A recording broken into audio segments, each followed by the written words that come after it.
bundles. Empower. Pete's back on the links with all new golf clubs and hopefully less swearing. Dang, sliced it. He worked with Empower to help him get good at money, so he can be a little bad. Heads up! Oof. Talent sold separately. Guy said these were slice-proof. At least he has money for lessons.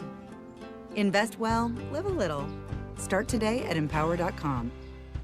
1 in 6 seniors faces the threat of hunger, and millions more live in isolation. Drop off a hot meal and say a quick hello. Volunteer for Meals on Wheels by donating your lunch break at americaletsdolunch.org. This message brought to you by Meals on Wheels America and the Ad Council. From the DriveHubler.com studios, this is 93.5 and 107.5, The Fan. WIBC HD2, W298BP, WIBC HD3, W228CX, Indianapolis. This is The Fan Morning Show with KB, JB, and Jeff. Chris will continue as our general manager, and Shane will continue as our head coach for this next season. We have been very clear with Chris and Shane that giving them another opportunity means that the sense of urgency for them to deliver and perform has never been higher. We believe that they can replicate what we started off doing, and the sense of urgency to do that has never been higher, and we believe they can do it next season. I'm pissed, and I totally get that they're pissed. I want to validate them, and we hear them. That's not the way we ever want to end a season. I think as we evaluate it, we're going right back to work to make sure that we find a way to finish and win games next year and ultimately get us into the postseason. We solved a lot of the issues on our roster, and I think that's what I think is really encouraging about next season is that we are in a position. We need to learn how to face adversity better, but we're in a great position to succeed. I'm excited to give them what they deserve next season to prove that we can deliver on our promise. So like they say, every dog has its day. And like they say, God works in a mysterious way. So I pray, remembering the days of my youth as I prepare to meet my moment of truth. Good morning, everyone. It is a Tuesday, and they're running it back over at West 56th Street. We knew that was going to happen. We heard from Carlie Irsay-Gordon yesterday explaining the whys, the what form. And here's what I do know. I said this yesterday in the middle of the day, James Boyd. You were there. Kevin Bowen was there. Good morning, guys. What I've learned in the last 48 hours is Shane Steichen's going to battle like crazy, and Carlie Irsay-Gordon is pissed. Those are the two things I know. That's all I know, James. Anything else new or different or unbelievable for you? I'm just curious. No, once again, Mark, come on. Help me. Stop changing the mics on me. Ain't no changing nothing, brother. I just walk in and sit down. see you over here. I'm going to knock this wall down. I'm the talent here, okay? You're supposed to be the guy we never hear. Well, I'm hearing you say the wrong thing this morning. You take 2 weeks off and everything just falls apart. I 100% cannot see him. It's crazy. Well, it's very disappointing, too. He's a handsome man. Yeah, I wouldn't say that this morning. Got the crust out my eye. Got to start with that. But I will say, along the lines of how we started this show right there, a bit of a redundant effect to that press conference, given just the state of the team and how mediocre they've been, Kevin. I did not feel like that was necessarily a moment where you're going to win or lose a news conference. I'm not in that thought, but I don't know how many fans can listen to that and feel confident about the direction of the franchise. Yeah, I mean, first off, you can't win anything when you're running it back with the resume that the general manager has. That is also fair. Start there. And Jeff, I kind of go back to our final segment of the show yesterday when we debated what could Carlie Irsay-Gordon say to make fans feel better, calmed, reassured, however you want to define that sort of feeling. And again, when you're trying to present the debate class poster board that looks like Chris Ballard's resume, oh boy, good luck. And that's what she is trying to do. So I didn't, and I feel the same way when Chris Ballard meets the media later this week. Like there's just only so much these people can say, considering the actions that they have to defend here. So I don't know if there was a smoking gun per se, James, and I walked away from the 25-minute press conference, 20-minute press conference and thought, oh, wow, I didn't think of that, per se. But basically the gist of it is 1 year greater than 8 years.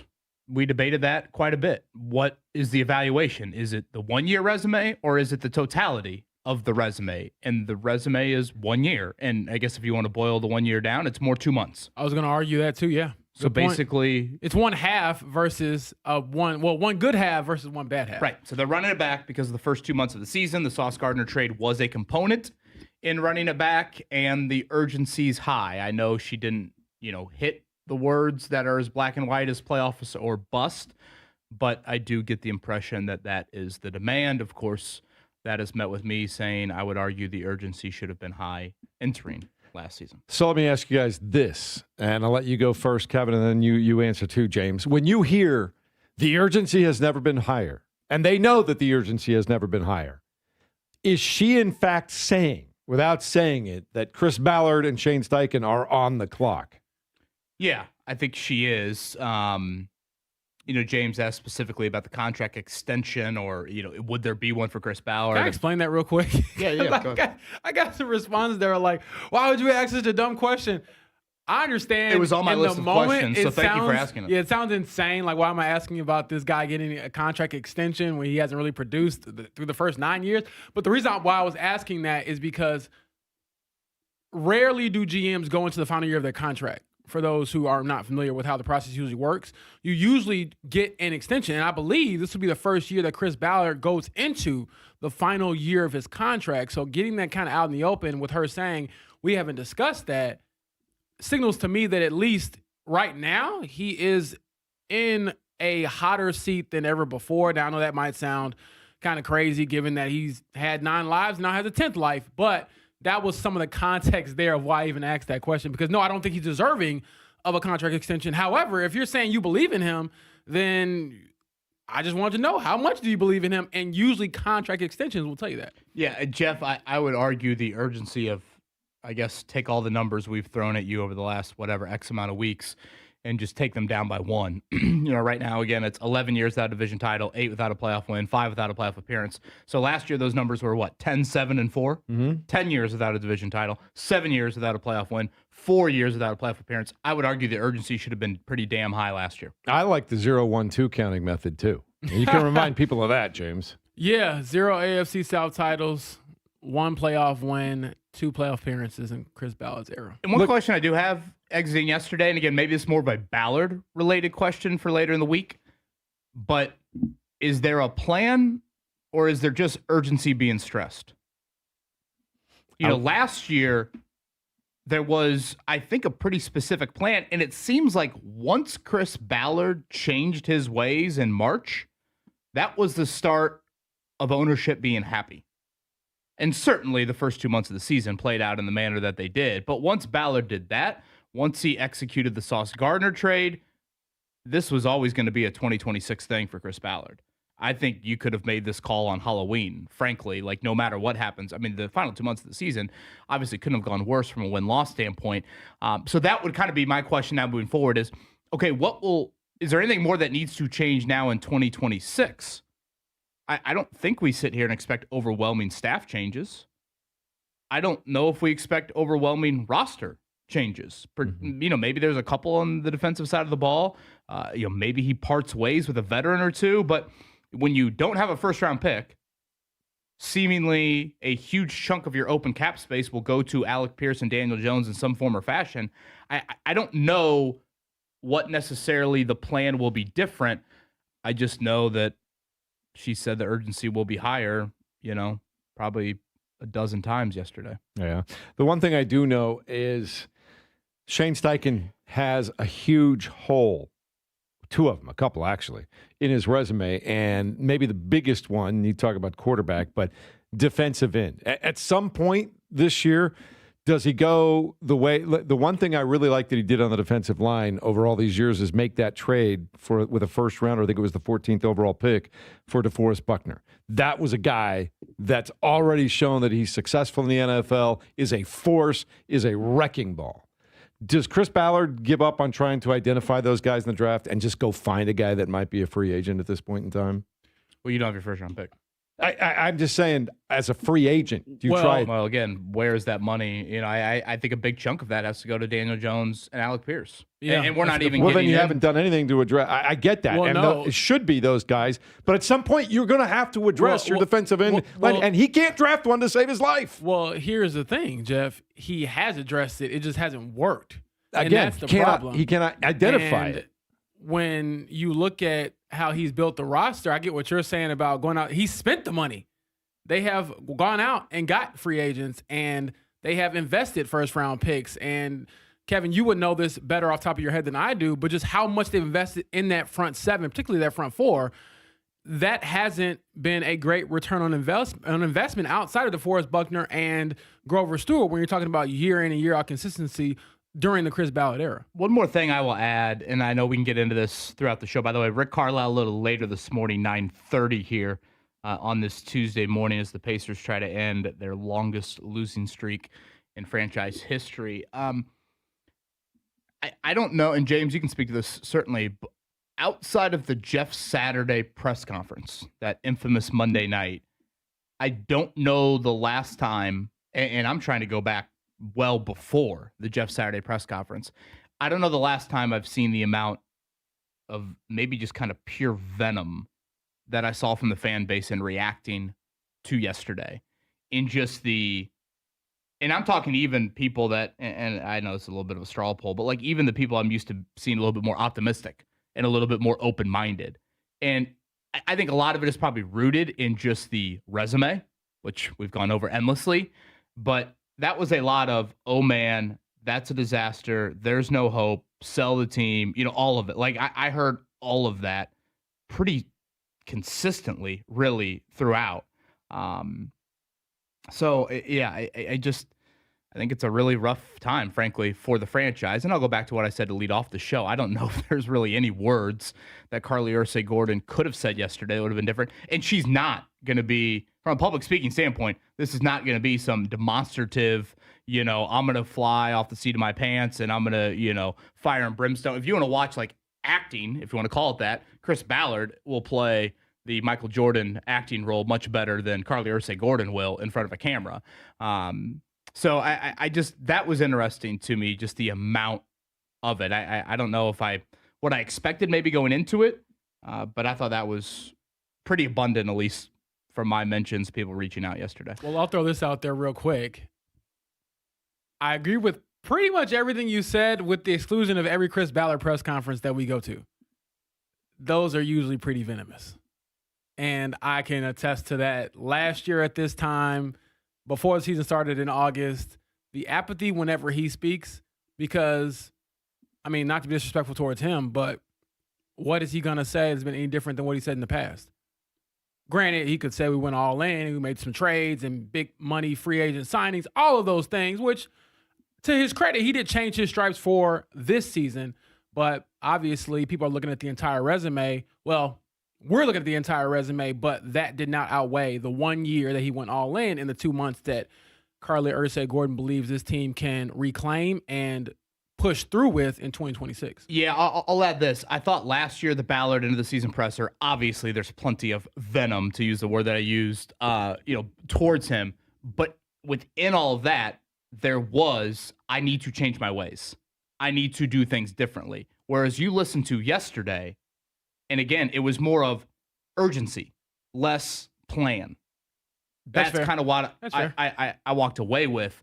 And that's where I sit here going to 2026 and say, okay, eventually we will get there. You know, January 6th is probably not the day for it, but eventually we are going to get there. And, exactly what needs to be different headed into, I guess, a season that's playoffs or bust. We will talk about it all morning long. We'll get your feedback at 239-1070 on the text line, and you can call us up on the phone line as well. We'll be more than happy to talk about that all morning long. Also, the Pacers get another chance to break that losing streak later on tonight. We'll give you all the details and tell you what you need to know for the coming day next. It's 93.5 and 107.5 The Fan. 93.5 and 107.5 The Fan. Your home for Indy sports. Now with even more ways to listen. Listen on air. Online at 107.5 1075thefan.com. And on our free app. Stay connected to all things Indy sports, including the latest news, show blogs, and catch up on what you've missed with our podcast. We're never more than just a click away. Download our app at Google Play and on the App Store from your home for Indy sports. 93.5 and 107.5 The Fan. Mattress Firm's once-a-year sale and clearance is here. Their sleep experts will help find your dream bed from a quality selection. They make sleep easy. Hey, JMV, thinning hair this year. Grow your hair back like I did. Call 317-522-2995 or visit WeGrowHairIndy.com today. Jake Query here. Each weekday noon to 3, guests appear live on the Java House Peel and Pour guest line. Use code JAKE25 at javahouse.com to save 25% on your first order. When it came to setting them up for a bright future, Indiana Tech did more for these graduates than they ever imagined. It helped me land my dream job and continue to serve people. It put me in a position to help others reach their potential. It gave me the background and the confidence to keep aiming higher. It gave me a platform to help make a difference for others. With flexible online classes, personalized support to help you succeed, over 100 high-quality career-focused certificates, and degrees in in-demand fields like business, healthcare, engineering, criminal justice, information technology, cybersecurity, and more. I earned a Master's of Business Administration and Marketing. I completed my Bachelor's of Business Administration and my MBA, Master's of Business Administration. I was able to graduate with my Bachelor's of Science and Computer Engineering. Isn't it time to see what Indiana Tech can do for you? There's no better time than now. Learn more at online.indianatech.edu. Registration for the next class session ends January 9th. It's JMV for Indiana's Best. My friend Eric Wilson and Andy Moore Buick GMC, 131st and State Road 37. It's in Fishers. Check it out right now. The GMC Acadia, good for you, the family, and the friends of the family. Inventory, car buying experience, service after the sale, the absolute best. It's one-stop shopping. Ask for Eric Wilson and head to Andy Moore Buick GMC, 131st and State Road 37 in Fishers.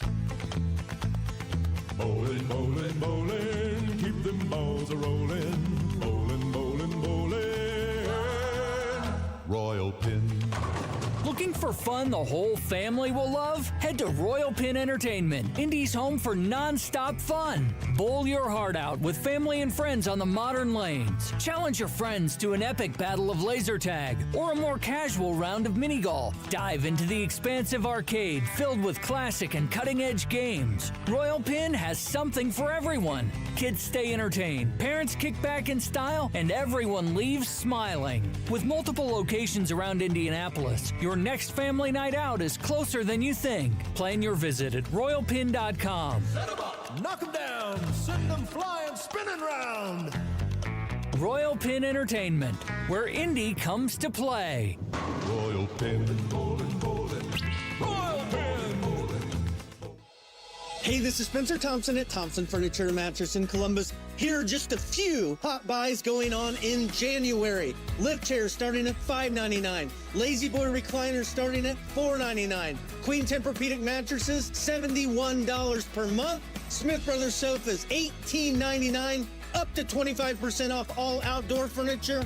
Reclining sofas starting at $6.99. Sale ends Monday. Free delivery. Thompson Furniture and Mattress in Columbus. Hey, it's Rich Eisen for Pella Windows and Doors. Sometimes teams take a timeout to regroup and call the right play. When it comes to your home, Pella Windows and Doors always has the winning game plan. They do it every day, and that's why your neighbors trust them. Visit Pella.com/Eisen today. Right now, Pella Windows and Doors of Indianapolis is offering 55% off qualifying installations or 0% interest for 60 months with 60 equal monthly payments. Some restrictions may apply. See store for details. Offer ends January 31st, 2026. Totally changed my life. It's amazing. I don't have any cravings. You want to quit, but have found it impossible? This is the thing for you. I have absolutely no craving. It's the darndest thing I have ever seen in my life. It's not for entertainment. It's for results. Do it. It works. Period. You've tried everything else. You need to come and try this. Stop smoking with hypnosis. Only $59.99 guaranteed or your money back. Stop smoking with hypnosis guaranteed with no irritability and no cravings. Don't just just cut down, but stop smoking once and for all. In addition, use hypnosis to lose all the weight and destroy unwanted cravings. Hypnosis programs are Thursday, January 29th at the Holiday Inn Express and Suites in Noblesville. Weight loss hypnosis at 5:30, stop smoking hypnosis 8 p.m. Or Saturday, January 31st at the Holiday Inn Indianapolis Airport. Weight loss hypnosis 11 a.m., stop smoking hypnosis at 2 p.m. Sign up at markpatrickseminars.com. That's markpatrickseminars.com. With Progressive Snapshot, you could save on auto insurance rates by driving safely, which is nice because you can just keep doing you. So keep on using that broken phone charger because it occasionally works. Keep quoting something you heard on a podcast as your own. Keep ignoring your sister's texts while you drive and after. And when baggage claim says, have a great trip, keep on saying, you too. And keep driving safely. And you could save with Snapshot from Progressive. Progressive Casualty Insurance Company and Affiliates. Snapshot not available in California or from all agents. Surcharge possible for unsafe driving. Hi, I'm Chef Franklin Becker. You know the jingle. Now discover the facts about Ozempic, a GLP-1. There's only one FDA-approved Ozempic made by Novo Nordisk. Learn about the real thing. Talk to your healthcare professional today. Call 1-833-OZEMPIC or visit Ozempic.com to view the medication guide and to learn more about Ozempic. Semaglutide injection 0.5, 1, and 2 milligrams.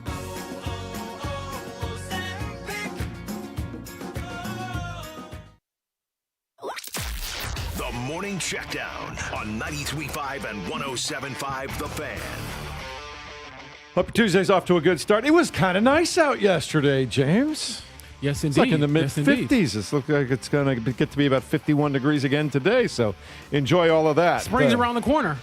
Spring. In other words, we got OTAs right around the corner, right? Don't say that. Don't say that, brother. No, we got a lot of college basketball to get to. We'll talk about that in a minute, but of course the big story today, reaction and thoughts on Carlie Irsay-Gordon's press conference yesterday, trying to explain her decision to retain and bring back Chris Ballard for a 10th season. Shane Steichen coming back too, despite mediocre at best records for the two over many, many years here. One thing she did say, guys, she is like the fans. She's pissed.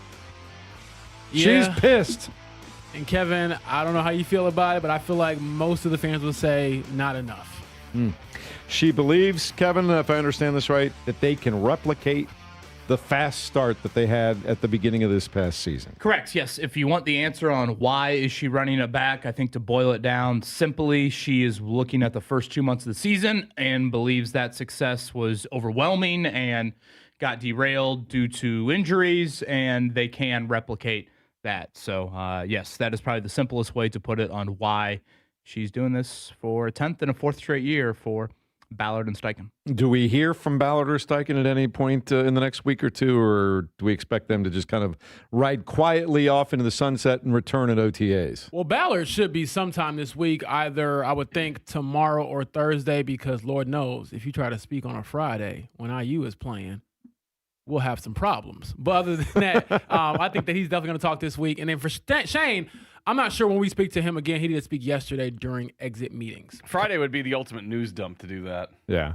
What do you expect the questions to be for Chris Ballard that he wasn't asked a year ago? I don't know. Honestly, I probably can just go through my list of questions from last year and change the year and say it again. All right. That's not the only there is no vacancy there. That's not the only NFL story in town. NFL coaching vacancies now in Arizona, Las Vegas, the New York Giants, the Cleveland Browns, the Tennessee Titans, and the Atlanta Falcons. Of all those, Kevin, what do you think is the most attractive team for a coach looking for work to go to? Raiders, right? Because you get Fernando Mendoza. Possible, yeah. Boy, Fernando Mendoza, if you have any eligibility left, brother, stay. Isn't Tom Brady his idol, right? Yeah, but I feel like great players are horrible executives. You look at the history of sports. No, I think that's very true. Boy, I don't even know. What is the best opening of those? That's a great question. Atlanta, maybe? Show a little something at the end of the season, I guess. Bijan Robinson looks like he's a franchise player. I don't know. Have some star play. It's not like the NFC South is overwhelming by any means. Yeah, Atlanta's probably the one there. All right. Meanwhile, general manager vacancies, if you're keeping score at home, the Atlanta Falcons and the Miami Dolphins right now. Pacers return to the Fieldhouse tonight. They'll be hosting the Cleveland Cavaliers. They're 0-2 against the Cavs tonight, this year. They've lost 12 straight. That ties a franchise record. They lose tonight KB, that's an all-time losing streak for the Indiana Pacers.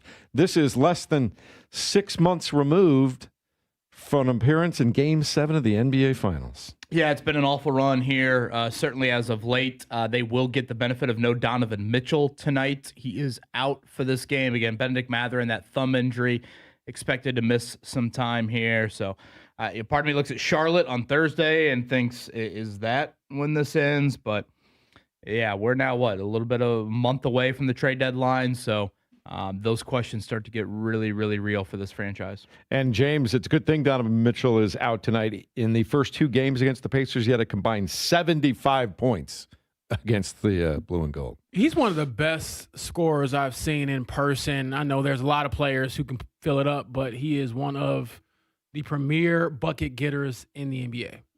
All right, college basketball tonight. Butler will be taking part in a basketball game over at the Hinkle Fieldhouse.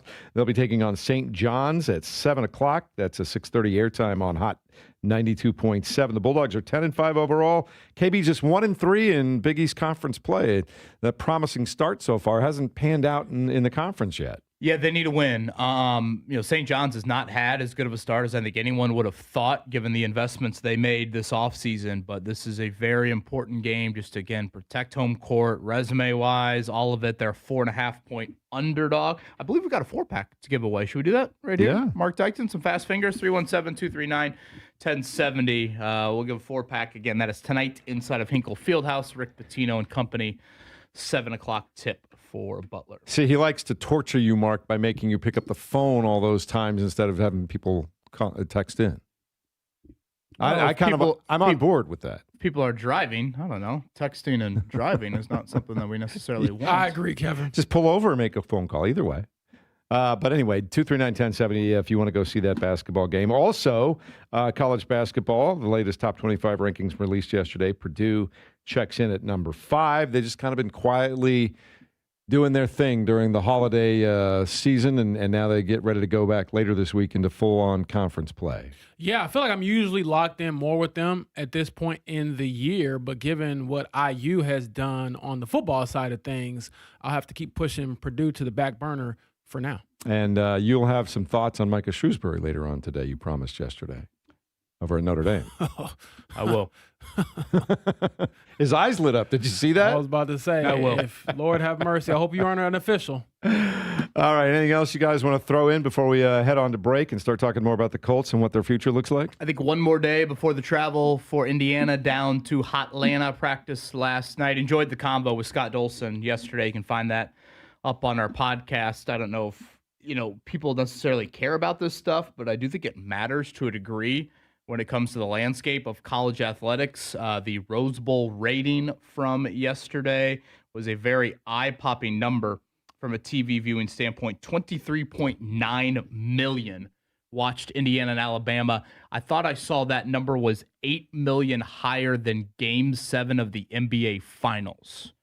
I get New Year's Day at 4 o'clock is about as prime of a slot as you're going to get, but that really stood out to me there. So, do you think it was as much that America's fallen in love with Curt Cignetti in Indiana, or the fact that they wanted to have some Schadenfreude and just watch Alabama get the brakes beat off them? You can slice up that pie in a lot of different pieces, but I do think there is and we see it in the portal, I think there is a real when Curt Cignetti dropped the phrase late last season, we can be an emerging superpower in college football, a lot of people laughed. But I think there are some resources behind that potentially happening. Obviously, you got to string things together, and there's a long ways to go and all of that. But this is not just your mom and pop shop that's happening to get on a Cinderella run here. This could be something that could turn into a future blue blood. All right, coming up in a moment, more on the Colts. Your feedback encouraged at 239-1070. Mark is busy answering the phones there for that 4-pack giveaway to the Butler game tonight. We'll tell you all about it next as we continue on 93.5 and 107.5 The Fan. The Hoosiers play the Oregon Ducks in a college football playoff semifinal. Friday evening at 6:30 on 93.5 and 107.5 The Fan. If you're one of the millions of Americans behind on your taxes, if you're afraid to open your mail because IRS collection letters could be coming, listen carefully. The IRS is cracking down, taking paychecks, freezing bank accounts, revoking passports. That's a fact. But here's what most people don't know. There are official tax relief programs designed to help struggling taxpayers. Programs that could save you thousands if you qualify. No one knows these programs better than the experts at Optima Tax Relief. Optima's award-winning team will fight to protect your paycheck, your passport, and your property. Their tax attorneys and licensed tax professionals will work tirelessly to get you the best deal possible with the IRS. Every day, penalties and interest keep piling up, so don't wait. Call Optima now for a free consultation. Call 800-354-2840. 800-354-2840. 800-354-2840. Optima Tax Relief. Some restrictions apply. For complete details, please visit OptimaTaxRelief.com. Career changers, including veterans and active duty service members. Your transition starts here. Go from GI to IT in a matter of months. Become a certified cyber warrior with training at My Computer Career. Cybersecurity specialists are in high demand, offering IT pros great opportunities and a rewarding lifestyle while protecting our people, liberty, and treasured institutions from cyber threats. Deploy your career in IT today at mycomputercareer.edu/CWP, an elite CompTIA certification partner. VA education benefits are available to those who qualify. Farnsworth Metal Recycling, a familiar face in Indy. Farnsworth Metal Recycling will pay you cash for your scrap metal. Race Demolition and Farnsworth Metal Recycling may seem familiar to you, and that's because they are. They're trusted local family-owned businesses going back 3 generations in Indy with their familiar orange logo and a name you know. But you may not know they'll pay you cash for your scrap metal. Cash is king. Your scrap aluminum, steel, copper, and brass will get you cash from Farnsworth Metal Recycling. Just drop it off and you'll put cash in your pocket. Raise Demolition and Farnsworth Metal Recycling. Local names you can trust with 2 locations. Farnsworth Metal Recycling, a familiar face in Indy. Get cash for your scrap. Get started at farnsworthmetals.com.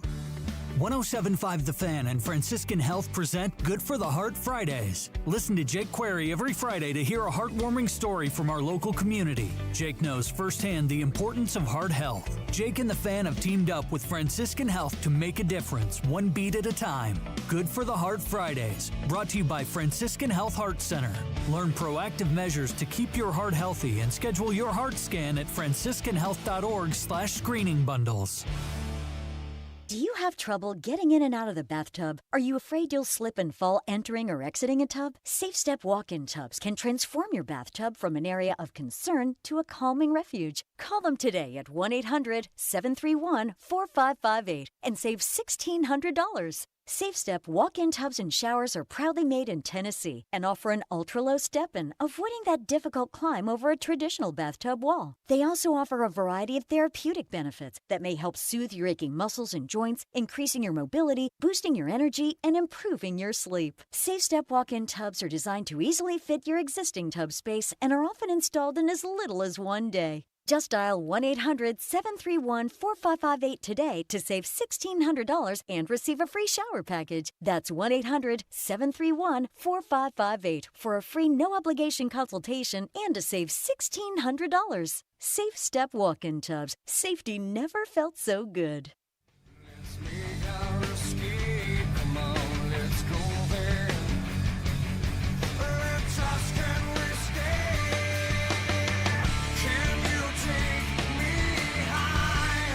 You're listening to The Fan Morning Show on Sports Radio 93.5 and 107.5 The Fan. Good morning and welcome into the Fan Morning Show along with Kevin Bowen, James Boyd. I'm Jeff Rickard, Mark Dykton on the ones and twos, opening up a little Creed there on a Tuesday morning, Mark. I saw that.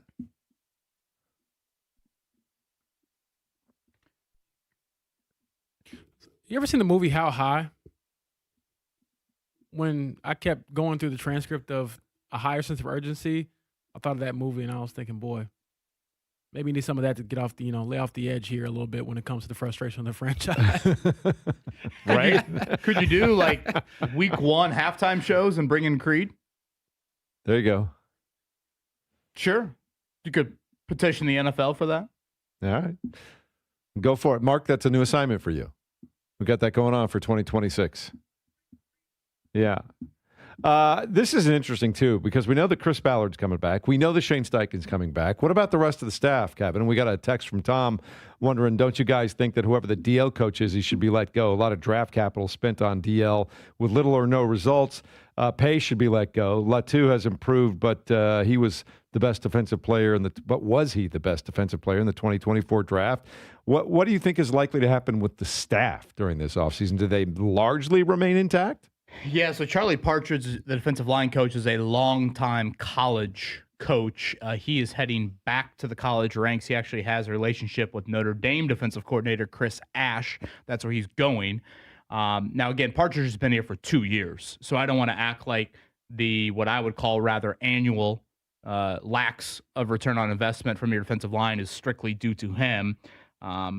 I think it's more of you not drafting the right dudes, you're not developing the right dudes. And it's not like these guys are really leaving here and going on to have great production elsewhere. So I tend to think it's more of an evaluation more than anything. But, and again, he's the most college coach probably of anybody on that resume. So I just look at that as saying, hey, it's a good opportunity.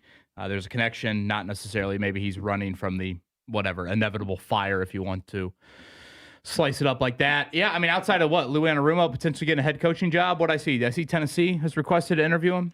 I did see that. So Tennessee and New York, are those the two that we've seen so far? Those are the two. James, unless I don't get the impression that Lou Anarumo is gone, unless he takes a head coaching job, I venture to guess a lot of the staff would be retained.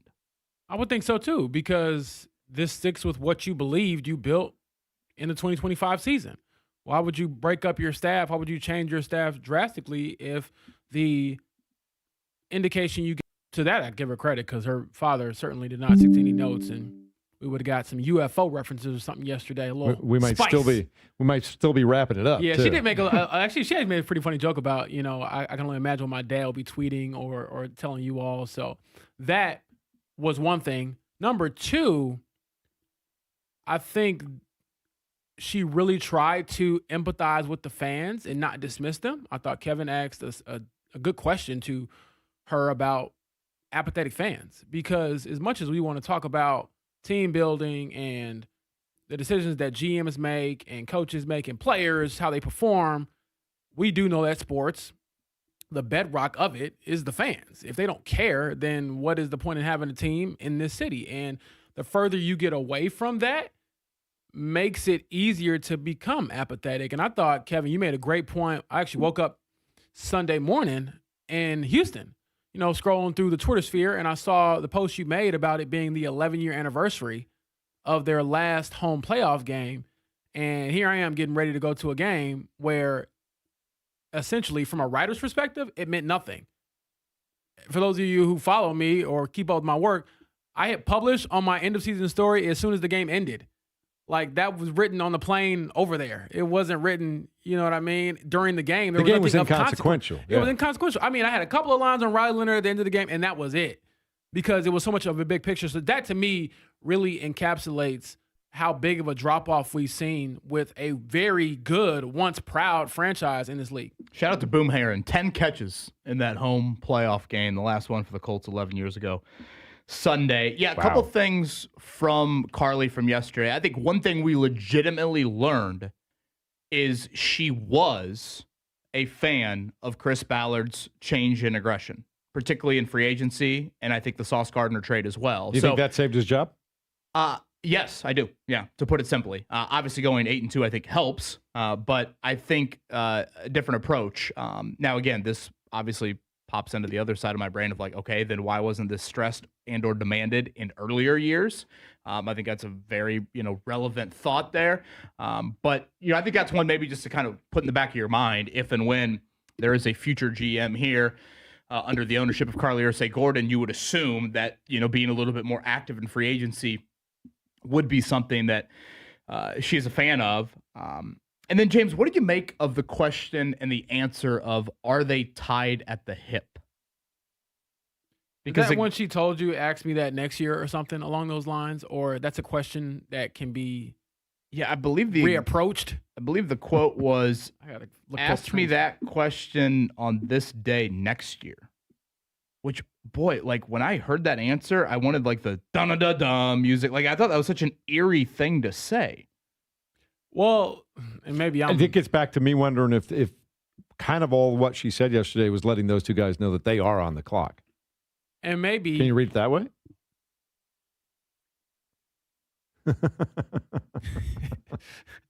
What do you think she meant, Kevin?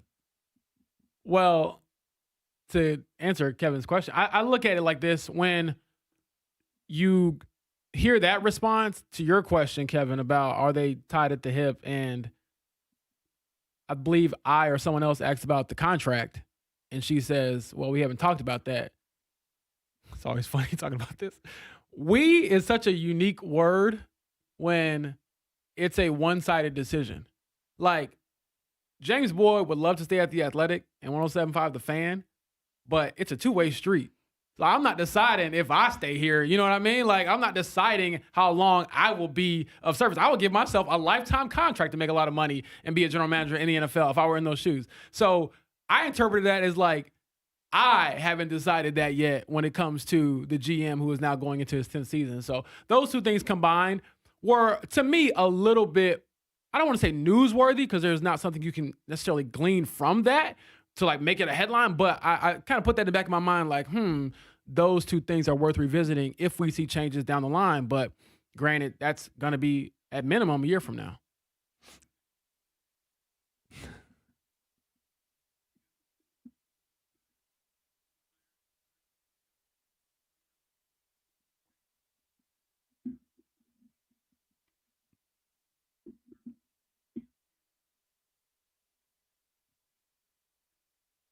Wait a minute. What about your Bears this year, Mark Dykton? Aren't you the outlier? That's surprising coming from you.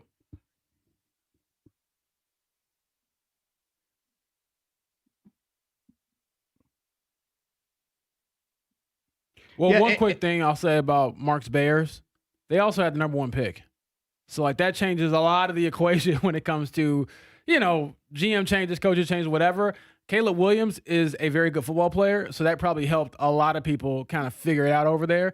Whereas with the Colts, I think Daniel Jones is a good football player, a good quarterback when he's healthy, but the problem there is that he's coming off a torn Achilles and he has a lengthy injury history. Yeah, I don't want to read too much into this, James, but like when Carlie did individually talk about Chris Ballard and Shane Steichen yesterday, I think you would say there was probably more praise or maybe just less questions about Shane than Chris. I did think about that, and again, I don't want to overread that, but I largely think they are tied at the hip. But again, if you were individually giving grades to Chris Ballard or Shane Steichen, they would not have the same grade. No. Yes, if I were starting an NFL franchise tomorrow, I agree with Mark. I think the best way is to tie those two at the hip. I think it's the healthiest way is probably the best way to put it.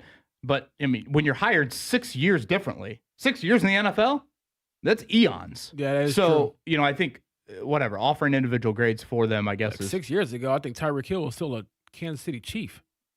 So, like, that's how long it's been. But to your point about the balance of sort of the news conference, how much we talked about Chris Ballard, how much we talked about Shane Steichen. Personally, I went into it thinking this is the one time we will talk to the owner for months. And as much as Shane Steichen shouldn't be absolved of some of the team's issues, I know you pointed it out, Kevin. I did ask your question about being 7-22 against teams with winning records at the end of the year.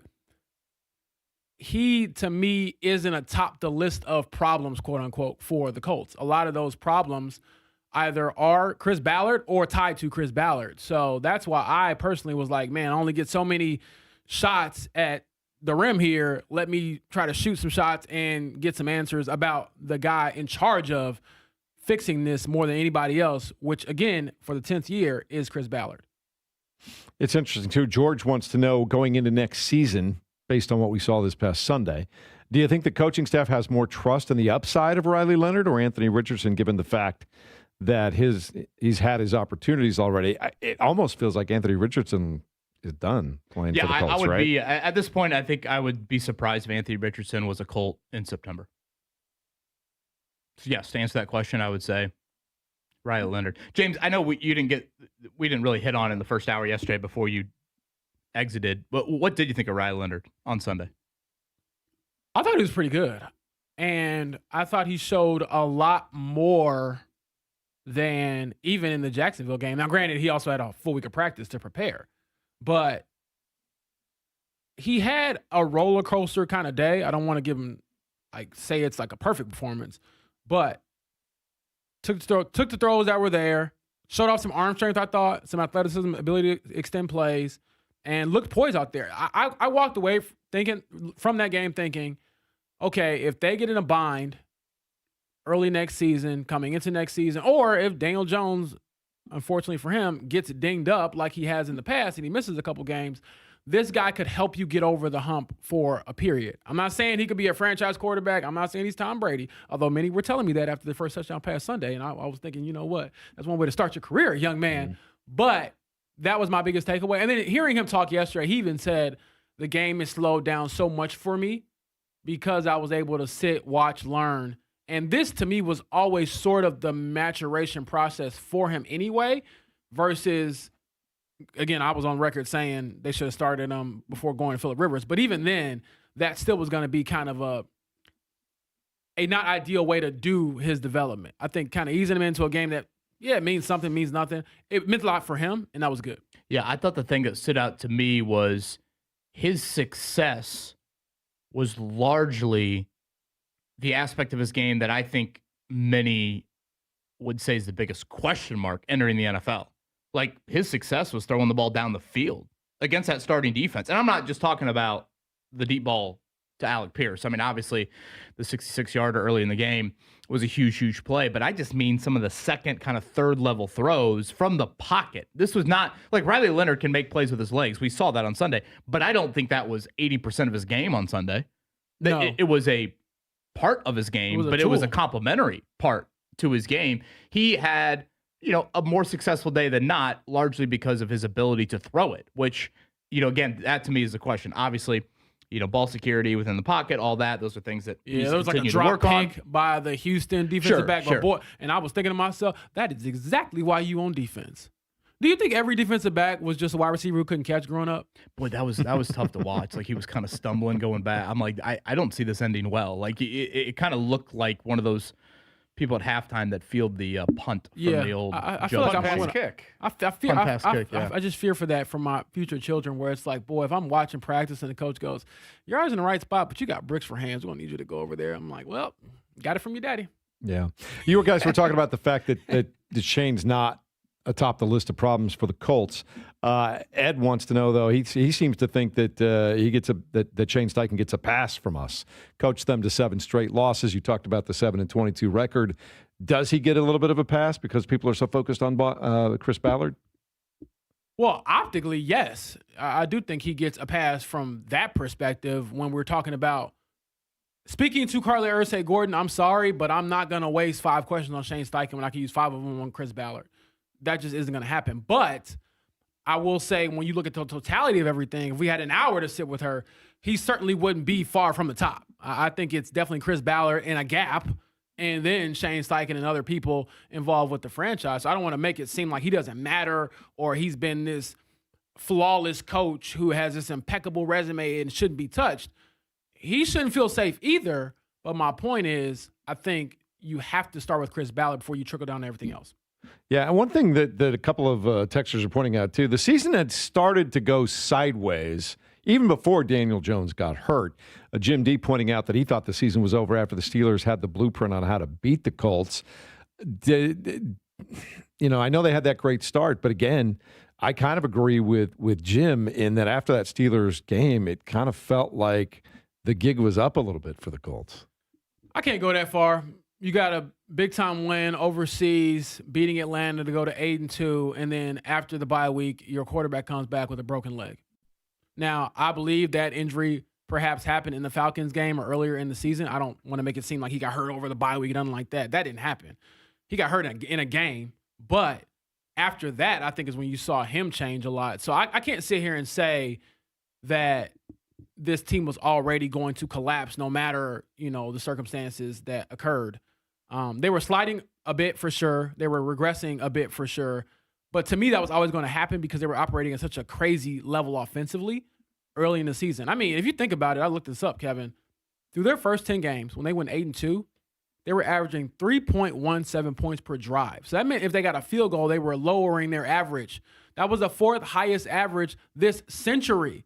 They were always going to backslide at some point, but I think that was compounded by the injury, in particular to Daniel Jones, because not only did he fall off, you know who else fall off without him? Tyler Warren. A lot of the stuff they did with him when it comes to movement and getting Tyler out in space was predicated off of the legs of Daniel Jones. Yeah, this is where I'm probably a little bit most torn on the 2025 season is like, okay, whatever. I guess if you want to play at the hypothetical, like Daniel Jones doesn't get hurt, are they still unquestionably a playoff team? Again, they missed winning the division by 5 games. So, like, everyone brings up Seattle. Carlie Irsay-Gordon did it yesterday. Yeah. Okay, let's call Seattle a win. So you lose the division by 4, and you miss the wild card by 2. Are there more games that you're going to tell me? Well, should have flipped. Okay, so are people going to go with, okay, yeah, Houston should have been different, and Kansas City should have been different. Okay, what about Arizona? What about Denver? I mean, those games easily could have gone the other way when you were healthy. Like, so I just can't really sit here and say, oh my gosh, yes, if Daniel Jones would have never gotten hurt, the Colts are AFC South champions. I'm not one that sits there and can make this guarantee. They missed winning the division by 5. Daniel Jones got hurt in early December. They were out of the playoffs when Daniel Jones tore his Achilles. Houston is winning, starting 0-3. Their backup quarterback is needed for 3 games, and they win 12. That's a good point you made. Well, personally, I expected Daniel Jones to play offense and defense the last 2 months of the season to kind of give him a little more of himself. That was my thinking. Line up on the edge, do the old, 4A, 3A football thing here in the state of Indiana. You probably would have got as much production out of Daniel Jones at the end as you got of some of those other guys. I'm saying, but yeah, I think you make a good point there. I don't want to act like it's all injuries, but it's also, I mean, we can talk ourselves into circles about this. So if we're going to play that game of, do the Colts win this game? Do the Colts lose that game? Does every other team win every game they're supposed to put them out of it? Like, if we go back in time, I don't know. But I will say, when she kept emphasizing finishing for this group, that to me is why I have concerns about running it back. Because the finishing isn't just about what happened on offense. It's your defensive core, your defensive unit that, I mean, it was so on brand for that team to lose in that fashion this past Sunday. Yes, it didn't matter, but it also was, in my opinion, meaningful to a degree because these are the problems that plagued you, Jeff, and you couldn't change them. But, I mean, in the end, it didn't matter because Carlie Irsay-Gordon told us yesterday in the press conference she made that decision over a week ago to retain them. So that meant going into Houston, they were already safe. Well, and I think she made it back at Halloween. I mean, whenever you greenlight the Sauce Gardner trade.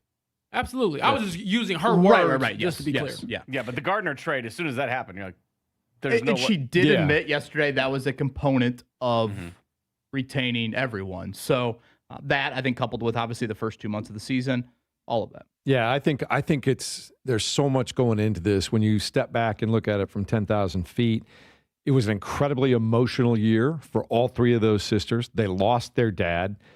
I get the feeling that Chris Ballard and Shane Steichen, along with those 3 and other folks in that front office, probably rallied together and kind of banded together.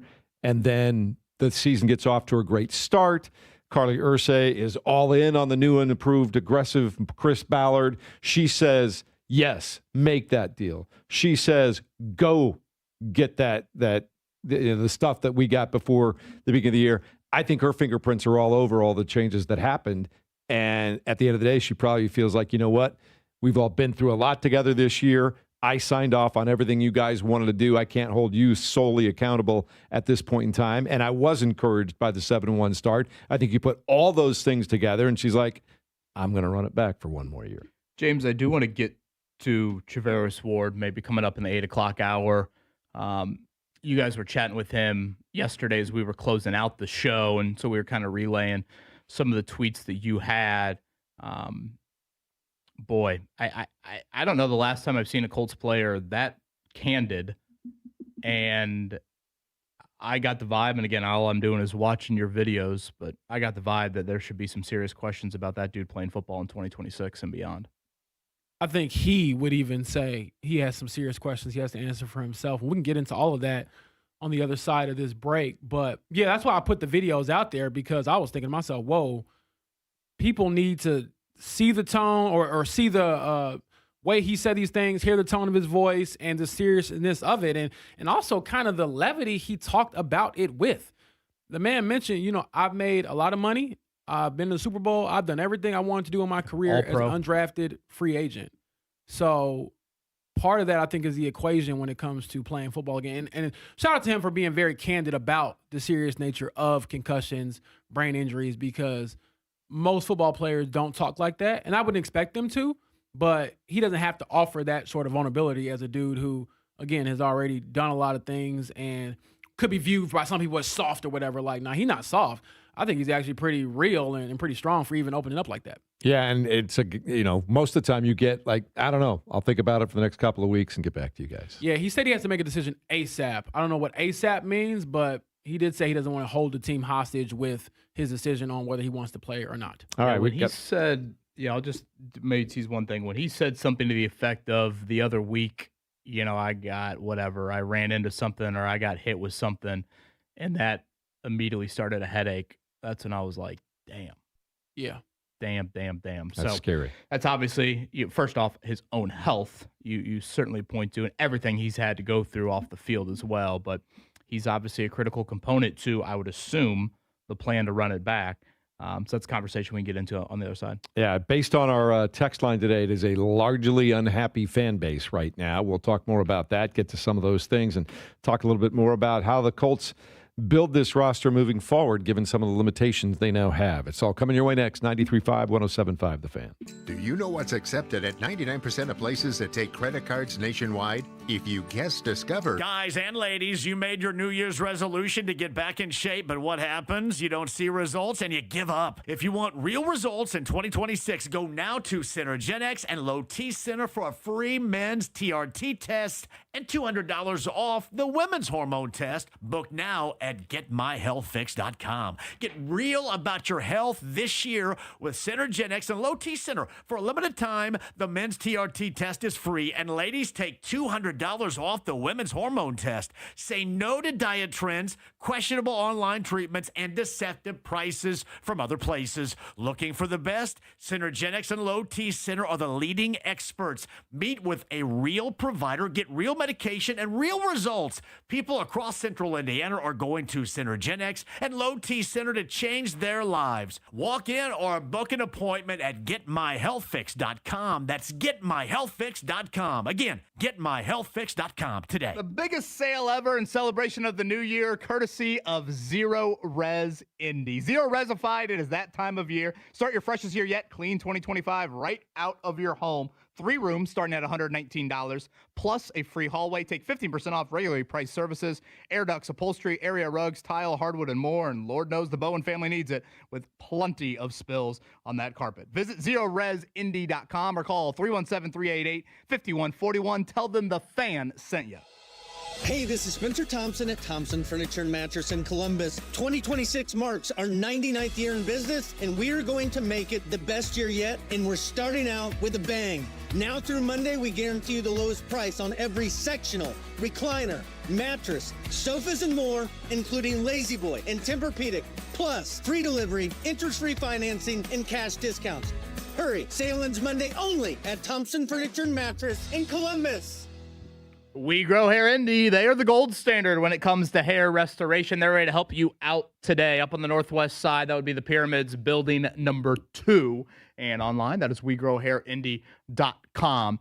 Again, one of the bigger questions I had entering the process was, what would the recovery be like? And so that's, certainly something I brought up to Darren Andrews and his staff. And honestly, it wasn't too bad looking back on it. I had the procedure done on a Friday, was back at work on Monday, actually took a buddy's vacation trip that next weekend. So recovery-wise, sure, sleeping upright for a few days was a tad awkward, but outside of that, not too much whatsoever. So again, online, it's WeGrowHairIndy.com.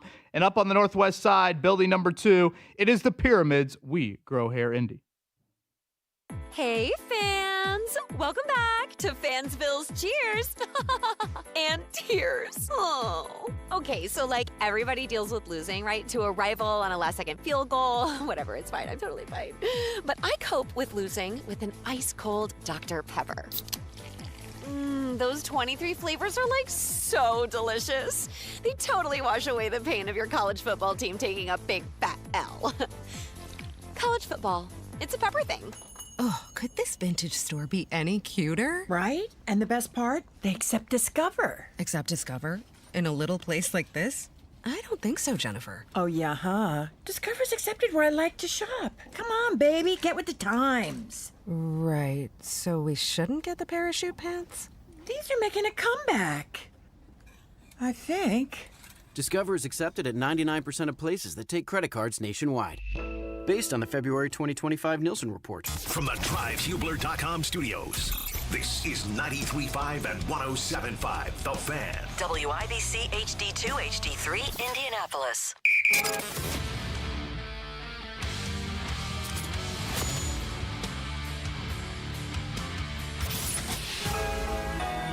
This is the Fan Morning Show with KB, JB, and Jeff. Chris will continue as our general manager, and Shane will continue as our head coach for this next season.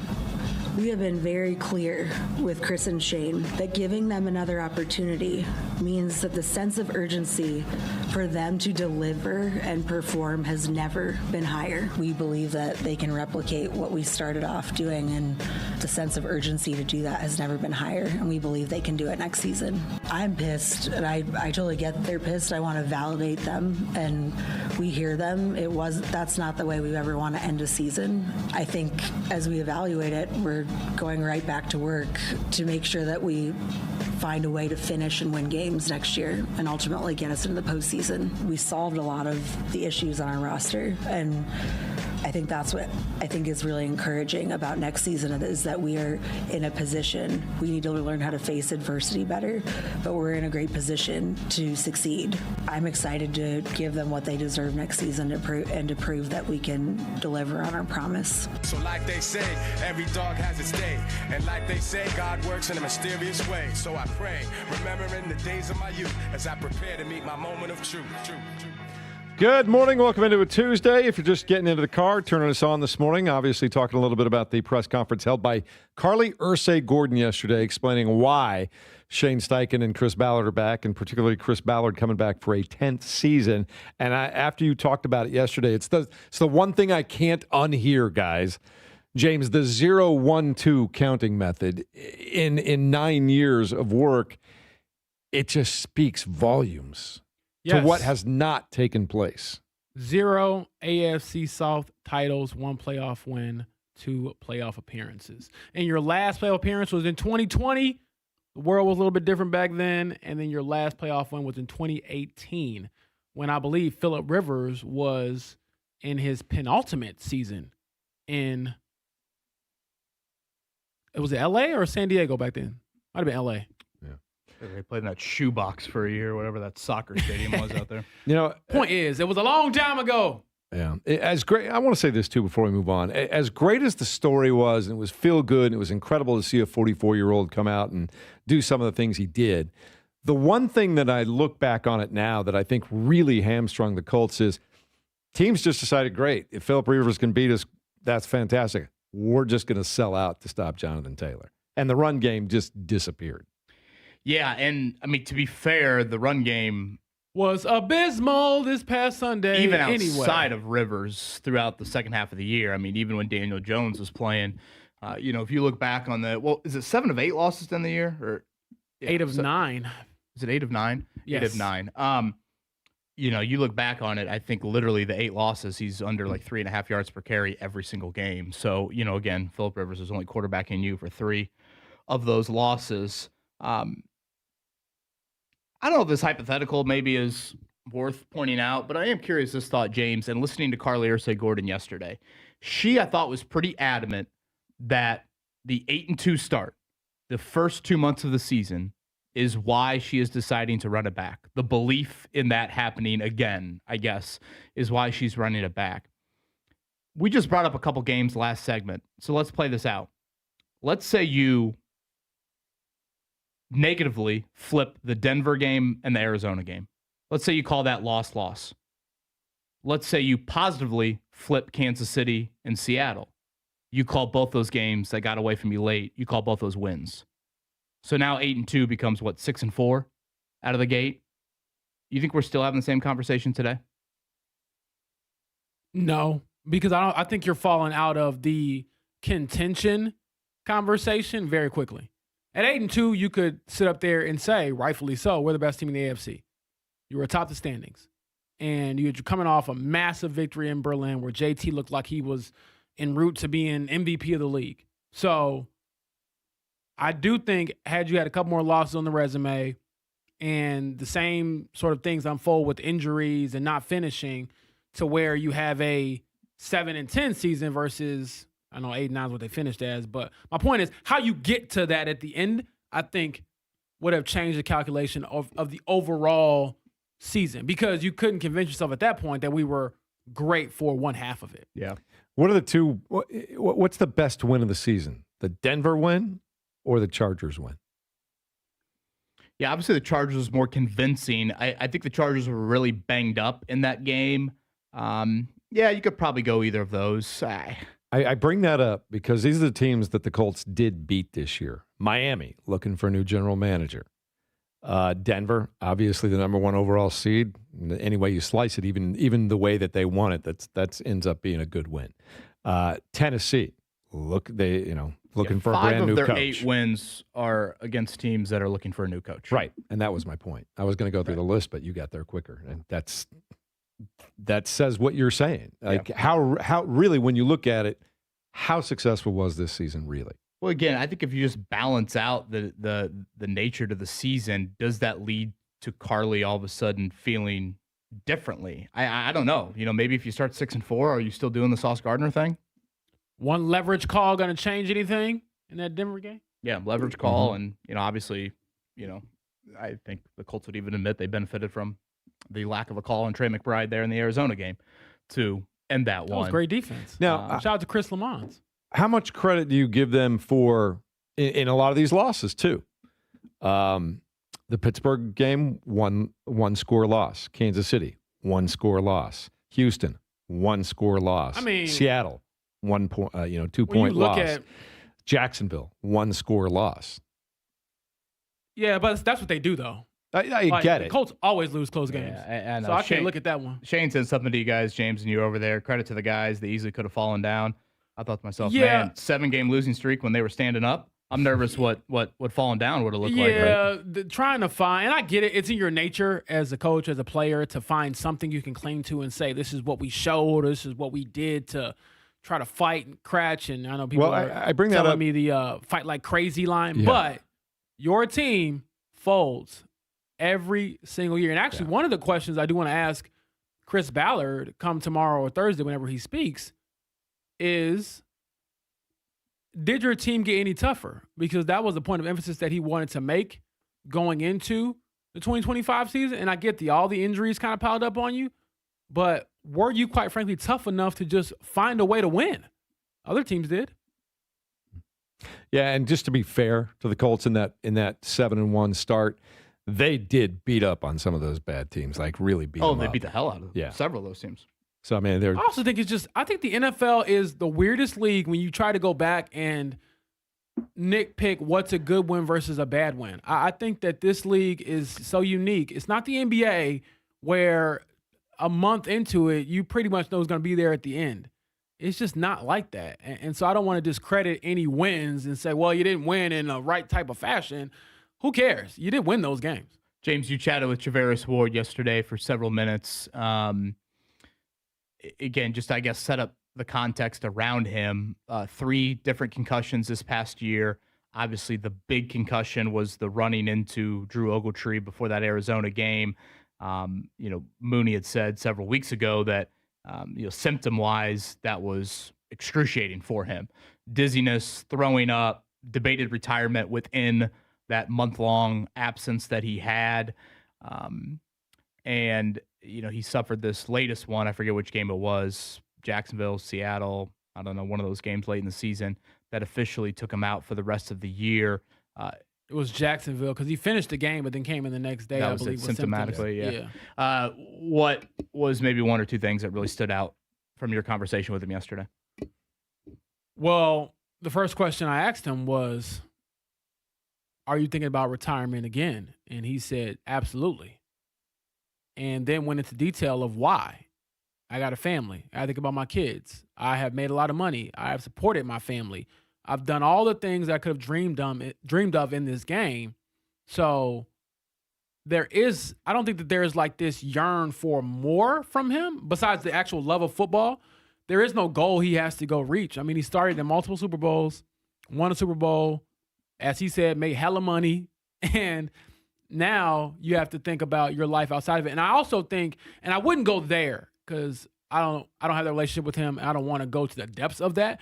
But I do think part of what informs his decision is losing his daughter, I believe a couple years ago at this point, at a young age when she passed away, and knowing that life is pretty fragile. Because even when we cut the mics off and we were just talking to him, I said, "Yo, man," I was like, "Man, you don't have to be that candid." I was like, "I appreciate it," but he was like, "No, I'm a real one." He was like, "I got to tell you guys," he was like, "Look, I want to have a family, a bigger family. We want to have more kids. I want to be able to remember everything years from now." And this is stuff that you usually don't hear from football players. So that to me was really a big part of the dialogue. So just the willingness to talk about potentially retiring.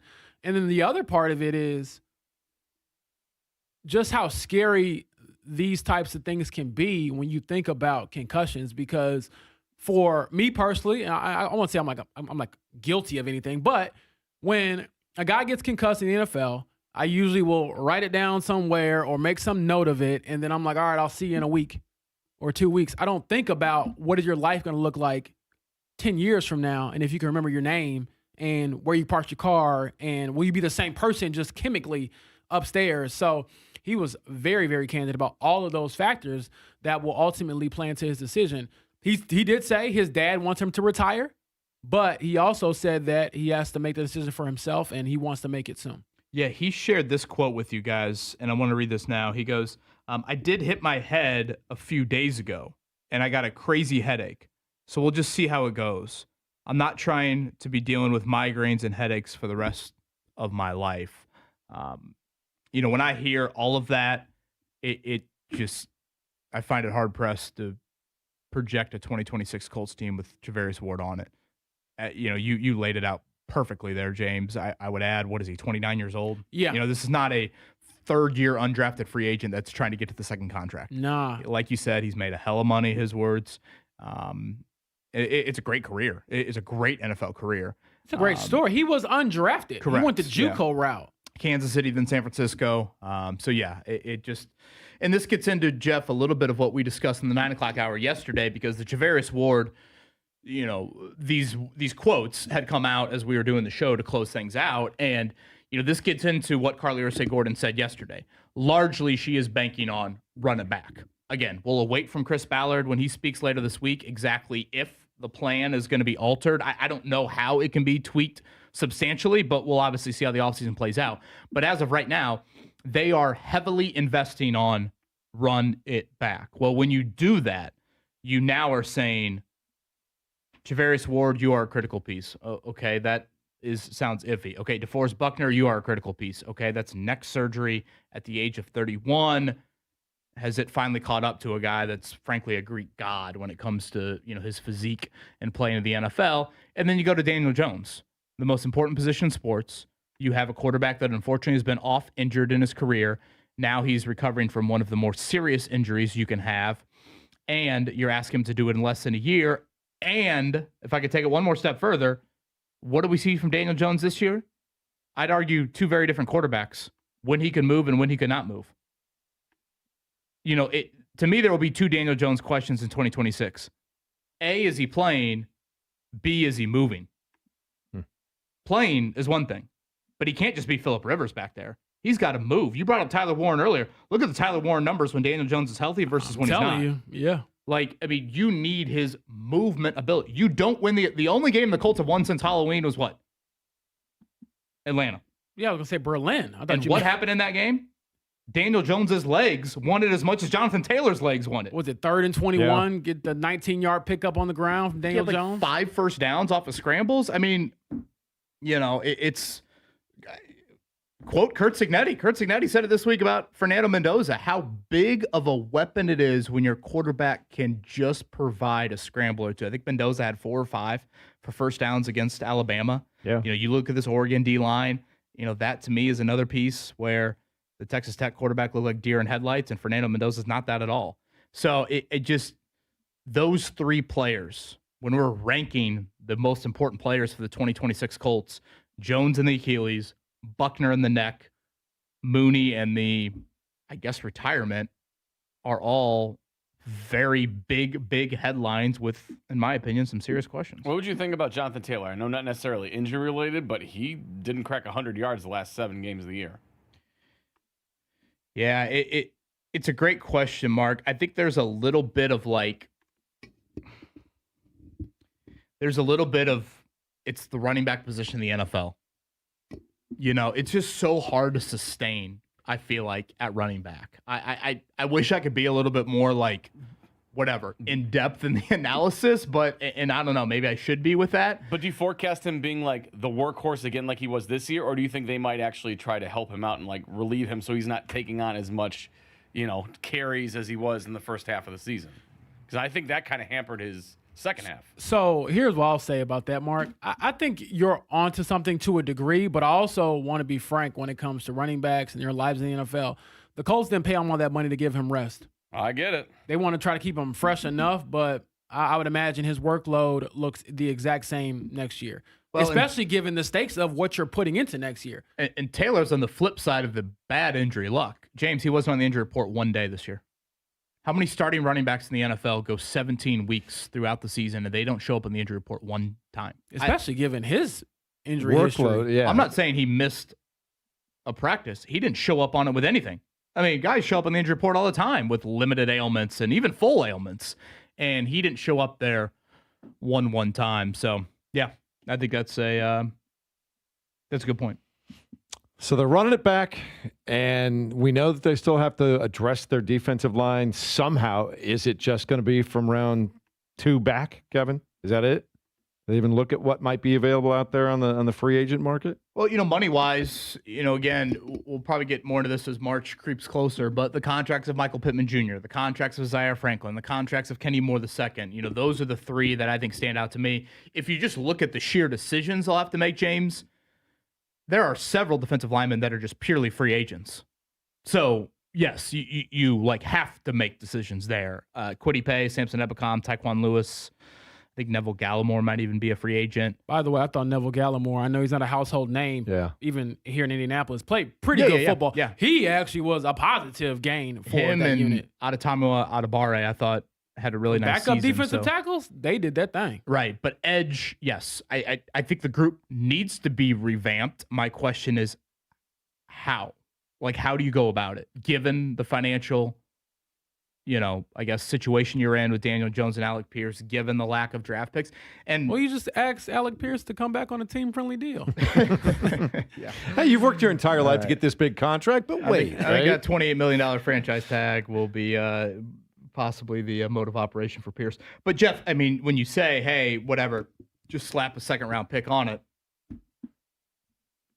I hate to go over second and third round defensive end picks under Chris Ballard. That's why I'm wondering, how do you the ultimate question, and I go back to what I said an hour ago, how are you going to address that? Because the investment that you have made, unless Latu completely takes a big step forward this next year, not impossible, but where are you going to get that edge rush? You had 0 sacks in the last game of the year, and you didn't have a ton of sacks most of the time. Yeah, I mean, the huge Jacksonville game, I don't believe you sacked. That was the game in the rain. I don't think you sacked maybe he didn't even hit Lawrence in that game. I'd have to go back and double check that. But yeah, it continues to be the biggest issue throughout the Ballard era, despite rich investments into all of that.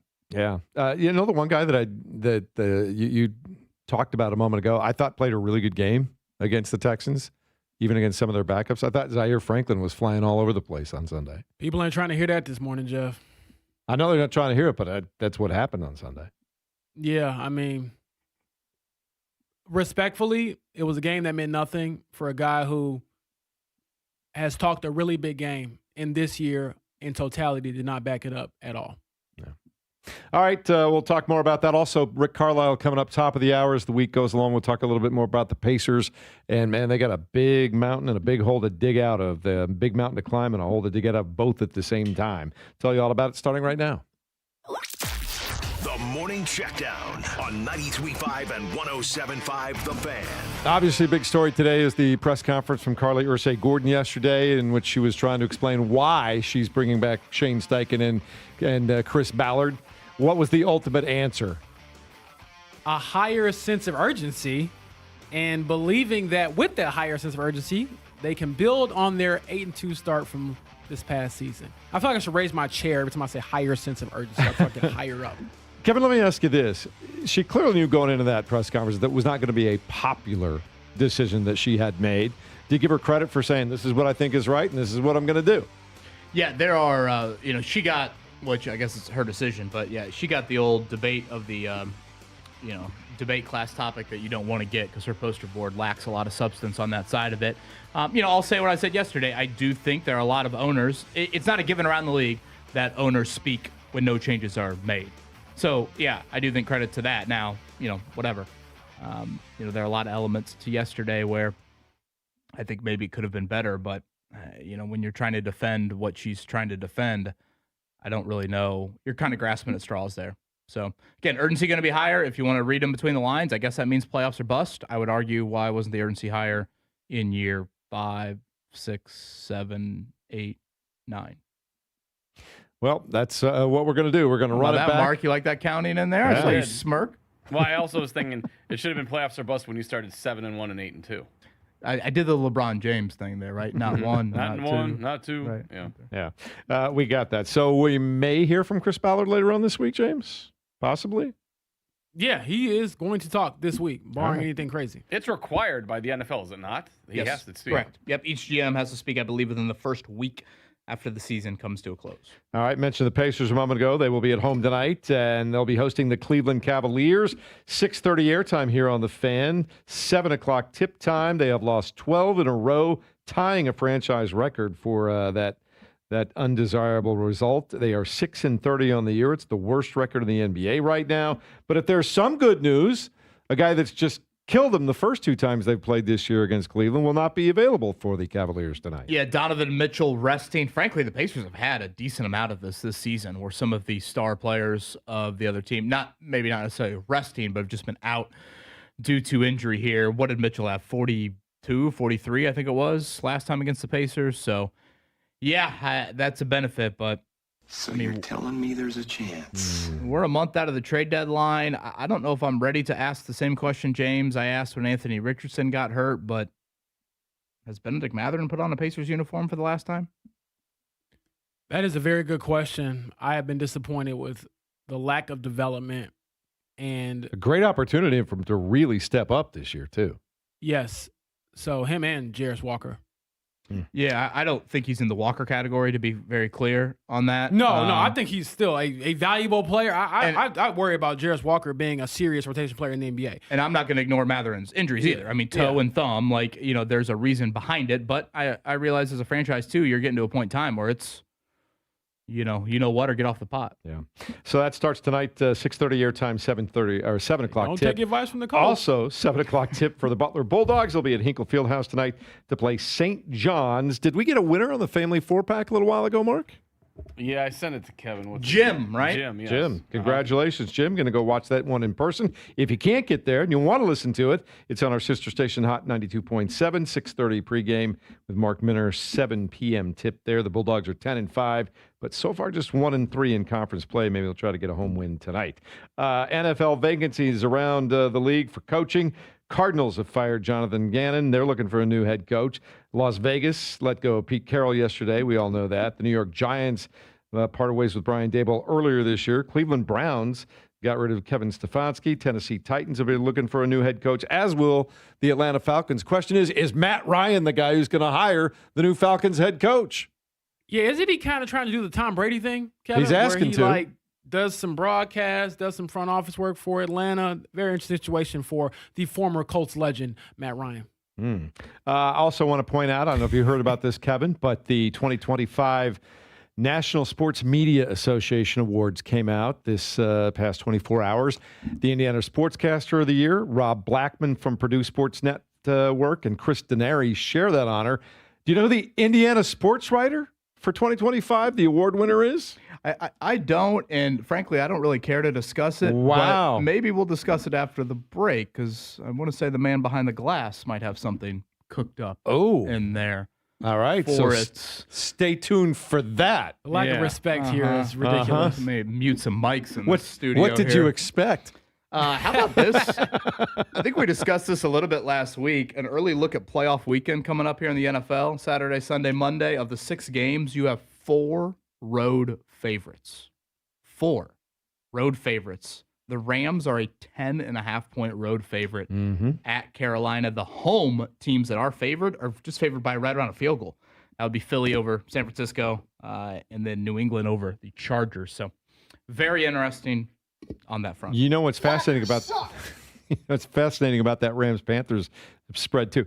The Panthers beat the Rams earlier this year, just about a month ago, and they're 10.5-point favorites. Or the Rams are 10.5-point favorites on the road for that one right there. So it'll be fascinating. I am also fascinated, James, to see Steelers and Texans. What's this Steelers team really all about? That's our Monday night game, right? Yeah. What's that about? They're just grinding out wins. They won their division. The Texans had a terrific second half of the season. What do you think is likely to happen in that game? So it's Texans-Steelers? Yeah, Monday night. I'm picking the Texans. I feel like the Steelers do this every year where they get into the playoffs and they lose in the first round. And I believe they haven't had a playoff win since, I want to say, 2016. Yeah, it's been so quite a while, I am betting against them. Betting favorite for the Super Bowl right now, Kevin, are the Seattle Seahawks. Boy, this is just a wide open year. Just a wide open year. Yeah. All right, we will get a little something from Mark Dykton based on our previous conversation next. It's 93.5, 107.5 The Fan. Damn right you will.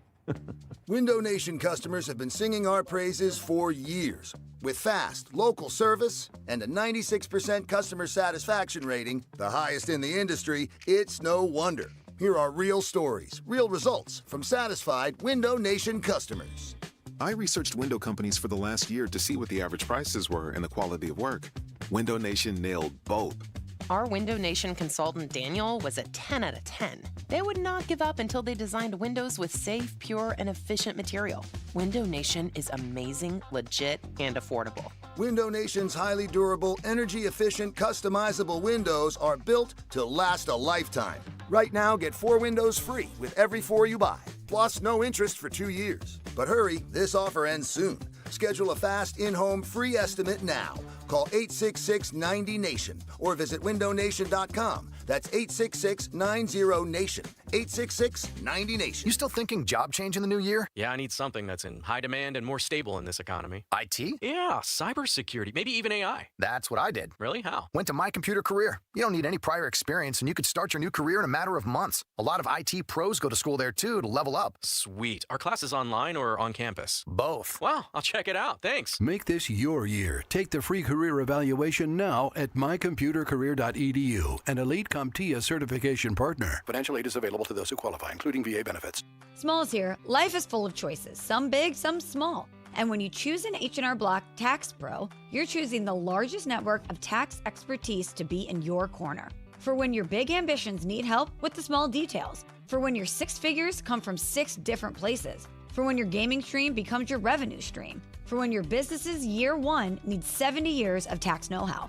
At H&R Block, they've seen it all, and they're here to help you make the most out of your money for life outside the box. Texting enrolls you in a recurring automated marketing text messages. Consent not required to purchase. Message and data rates may apply. The team's looking good this season. I think so. Man, I miss playing football. Ever since I turned 40, I just can't find that fire I used to have. Think it could be lower testosterone? What do you mean? I was feeling the same way. After 40, the body has less testosterone, and men lose their edge. That's why I take Nugenix Total T2. That's the testosterone booster, right? Yes, but Total T2 is their brand new formula that skyrockets nitric oxide levels in as little as 3 hours. Since I started taking it, I've been lifting like when we played for Coach Carter. My energy is way up, and it even spiced up things between me and the missus. Are they still giving out complimentary bottles? Yep, just send a text. Text HAWK to 321-321 for your complimentary bottle of Nugenix Total T2, the next generation testosterone booster. Text now and we'll include a bottle of Nugenix Thermo X, our newest, most powerful fat burner ever, absolutely free. Text HAWK to 321-321. That's HAWK to 321-321. These statements have not been evaluated by the FDA. This product is not intended to diagnose, treat, cure, or prevent any disease. This college football moment is brought to you by ServPro. College football teams have moments they recovered from and made it like it never even happened. Like on October 2nd, 1993, when the University of California faced a 30-0 halftime deficit to Oregon. Cal went on a remarkable 42-11 run in the second half to capture a 42-41 victory, one of the largest comebacks in college football history. ServPro, like it never even happened. Texting enrolls you in a recurring automated marketing text messages. Consent not required to purchase. Message and data rates may apply. The team's looking good this season. I think so. Man, I miss playing football. Ever since I turned 40, I just can't find that fire I used to have. Think it could be lower testosterone? What do you mean? I was feeling the same way. After 40, the body has less testosterone, and men lose their edge. That's why I take Nugenix Total T2. That's the testosterone booster, right? Yes, but Total T2 is their brand new formula that skyrockets nitric oxide levels in as little as 3 hours. Since I started taking it, I've been lifting like when we played for Coach Carter. My energy is way up, and it even spiced up things between me and the missus. Are they still giving out complimentary bottles? Yep, just send a text. Text HAWK to 321-321 for your complimentary bottle of Nugenix Total T2, the next generation testosterone booster. Text now and we'll include a bottle of Nugenix Thermo X, our newest, most powerful fat burner ever, absolutely free. Text HAWK to 321-321. That's HAWK to 321-321. These statements have not been evaluated by the FDA. This product is not intended to diagnose, treat, cure, or prevent any disease. This new year, get started on your next success with University of Maryland Global Campus. Apply by February 11th and get your application fee waived. An accredited state university, UMGC offers online and hybrid classes, along with more than 135 degrees and certificates in fields like business, cybersecurity, healthcare, and more. Gain the skills you need to achieve your career goals. Get your application fee waived through February 11th. Learn more at umgc.edu. Certified to operate in Virginia by Chef. Query and Company. Shane Steichen said it. Thought our guys played hard today and fought like crazy. You know what's crazy? Expecting different results from doing the same thing over and over. I have nothing against Chris Ballard personally, but he's had plenty of time, plenty of it. And now here we are once again sitting there on the sidelines watching the playoffs. Bottom line for the Indianapolis Colts. Got to start looking for different results and doing it under different guidance. Query and Company, weekdays noon to 3 on 93.5 and 107.5 The Fan. This is the Fan Morning Show with KB, JB, and Jeff. I don't know. I like the dad bod, man. Can I move it and flick it? Maybe I'll make it work. I got to see him come out of the shower. Oh, give me that rebound. Yeah, baby. Yeah. That's pretty good. Yeah, but what is that? It's a major award. I won it. It's like dicks on steroids. You're simply the best. Way to go, James Boyd. They give you a certificate, a statue, an award for being the sports writer of the year in Indiana. What do they do? I think that might be the best gift that I get right there. Boy, you forget the things you say on these airwaves. All the he'll never let you said forget. It in. Say, the man behind the glass certainly doesn't forget it. I was putting that together last night, and Ashley's listened to it. She's like, well, don't you have nice stuff? I'm like, I don't save the nice audio. See, shout out to Ashley for looking out for your boy. It's all love. I'm trying to go through my phone here. Okay, I texted Mark Dykton at 9:11 p.m. last night. Will you get some congrats music or a mini montage together for one break tomorrow? Mark, I don't know if I had that in mind. Well, yes, you did. You yeah, absolute you did. liar. Look at him try. Look at him. That was bad. I was talking about the store, by the way. What store? Okay, Shields. the store out in, I believe last time I was in one was in Nebraska, and I described it as the audio you just heard. For those that missed it, the National Sports Media Award, the winner here from a writing standpoint in the state of Indiana. Congratulations. One James Boyd. Shout out to Chris Tenary and Rob Chris. Blackman on the broadcasting side of it. James, in all seriousness, I think one thing that I admire from you big time is A, your work ethic, and B, how much you've embraced this market. I don't think that's very easy to do, and you've treated us like it's your home. And I think a lot of people really, really appreciate that about you. So great work. Congrats. Well-deserved. And off to Charlotte. Is that right? I believe it's in Charlotte in June for the award ceremony. Told my parents about it. My mom was like, you better get on that plane. Are we going a show trip for that? Yeah, So, I'm going. Come on now. I'll go for that. Be a good Do you time. get a table? Can we all come? I don't know how it goes, free drinks and all that Let's on go. the National Sports Media Association. But in all seriousness, I appreciate it. It's been a hell of a ride here in Indiana. Got my first job in this state now 8 years ago. So I think I consider it home. I view it as home. And so it was really cool to capture so many great sports stories, sports moments for this city and state within the past year, and hoping to keep it going. But I will say real quick, in the graphic they put out there, does the award still count for me, Rob Blackman, and Chris Dennery if the outline of the state is wrong? Yeah, I saw that. That was not Mississippi. Indiana. Yeah. Not Indiana. got So nervous we're you were- still getting disrespected. Even when I win, the little old Hoosier state still get disrespected. Mark made that graphic. I got nervous you were covering Ole Miss here coming up in the Fiesta Bowl Oh, tomorrow boy, night. I got so many jokes about that, Thursday man. But night, yeah, I guess. I got a bunch of people to respond to, and I do appreciate everyone kind of giving me that love. And like I said, just got to keep working because, as you know, in this city, particularly when it comes to the Colts, there is never a dull moment. All seriousness, when you and I first spoke, I don't know, 8-9 months ago, maybe even longer than that now. Yeah, about 8-9 months ago, about maybe coming to work and doing some stuff with us. One of the things that I had really liked about you is what Kevin said, is you've really embraced this city. But I like the fact that people know you from your Colts coverage. That's kind of your day in, day out job. You were at the Pacers games for all of their run. You showed up to I saw you at Fever games all the time. And I see you at high school basketball games, at high school football games. And because you're kind of a man after my own heart, because I like all those things too. But to Kevin's point, you've embraced this city and you've made it your own, and you're out and about and you're in the middle of it all the time, whether people like what you write or they don't like what you write, because that just comes with the territory. You are there and you show up and you ask questions and you care. And that means something. And you put up with all that with 3 hours of shenanigans here. Yes. So I know. I will say, I haven't had a false start here in the morning show in quite some time. So Boy, there's a kiss of death. hoping to keep in the streak going. We'll see what Man. next week looks like.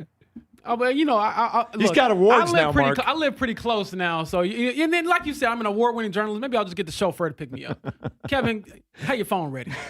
I need to get some sound from Jim Cutler saying, an award-winning journalist. I always think, should I put this in my bio? Nah, man. The awards come from a lot of years of work, but really, it's a way to, I guess, celebrate with everybody else about, how cool the state is, the stories I get to tell. And thank you all for listening, reading, all of the above. And for those who are hating on your boy, I appreciate the admiration. Yeah, I got my athletic subscription back out of nowhere. It disappeared out of nowhere. I couldn't get in all the time. Hey, look. I spent hours on the phone. I was on chats. They're like, yeah, it seems to be working. There's nothing we can do about it. I said, can we just reset it? They go, no, it just is what it is. And then finally, it just started working again. Hey, you should have Did you pull some strings? You should have called your boy. I'm like the mayor now, I told you, and you shrugged your shoulders. You're like, yeah, nothing I can do. Front page of the New York Times today. Anyway, congratulations, James. That's really cool, Thank man. you. All seriousness.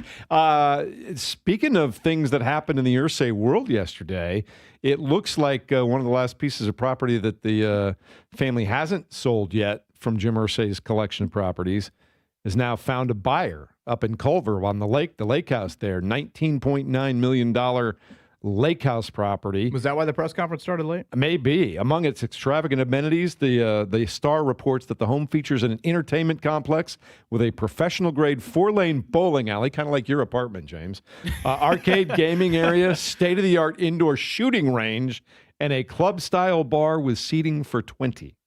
13,956 square feet on the lake, 8 bedrooms, 10 baths. Ooh, baby. And it says the personal touch of Irsay, who helped design the home he built in 2001.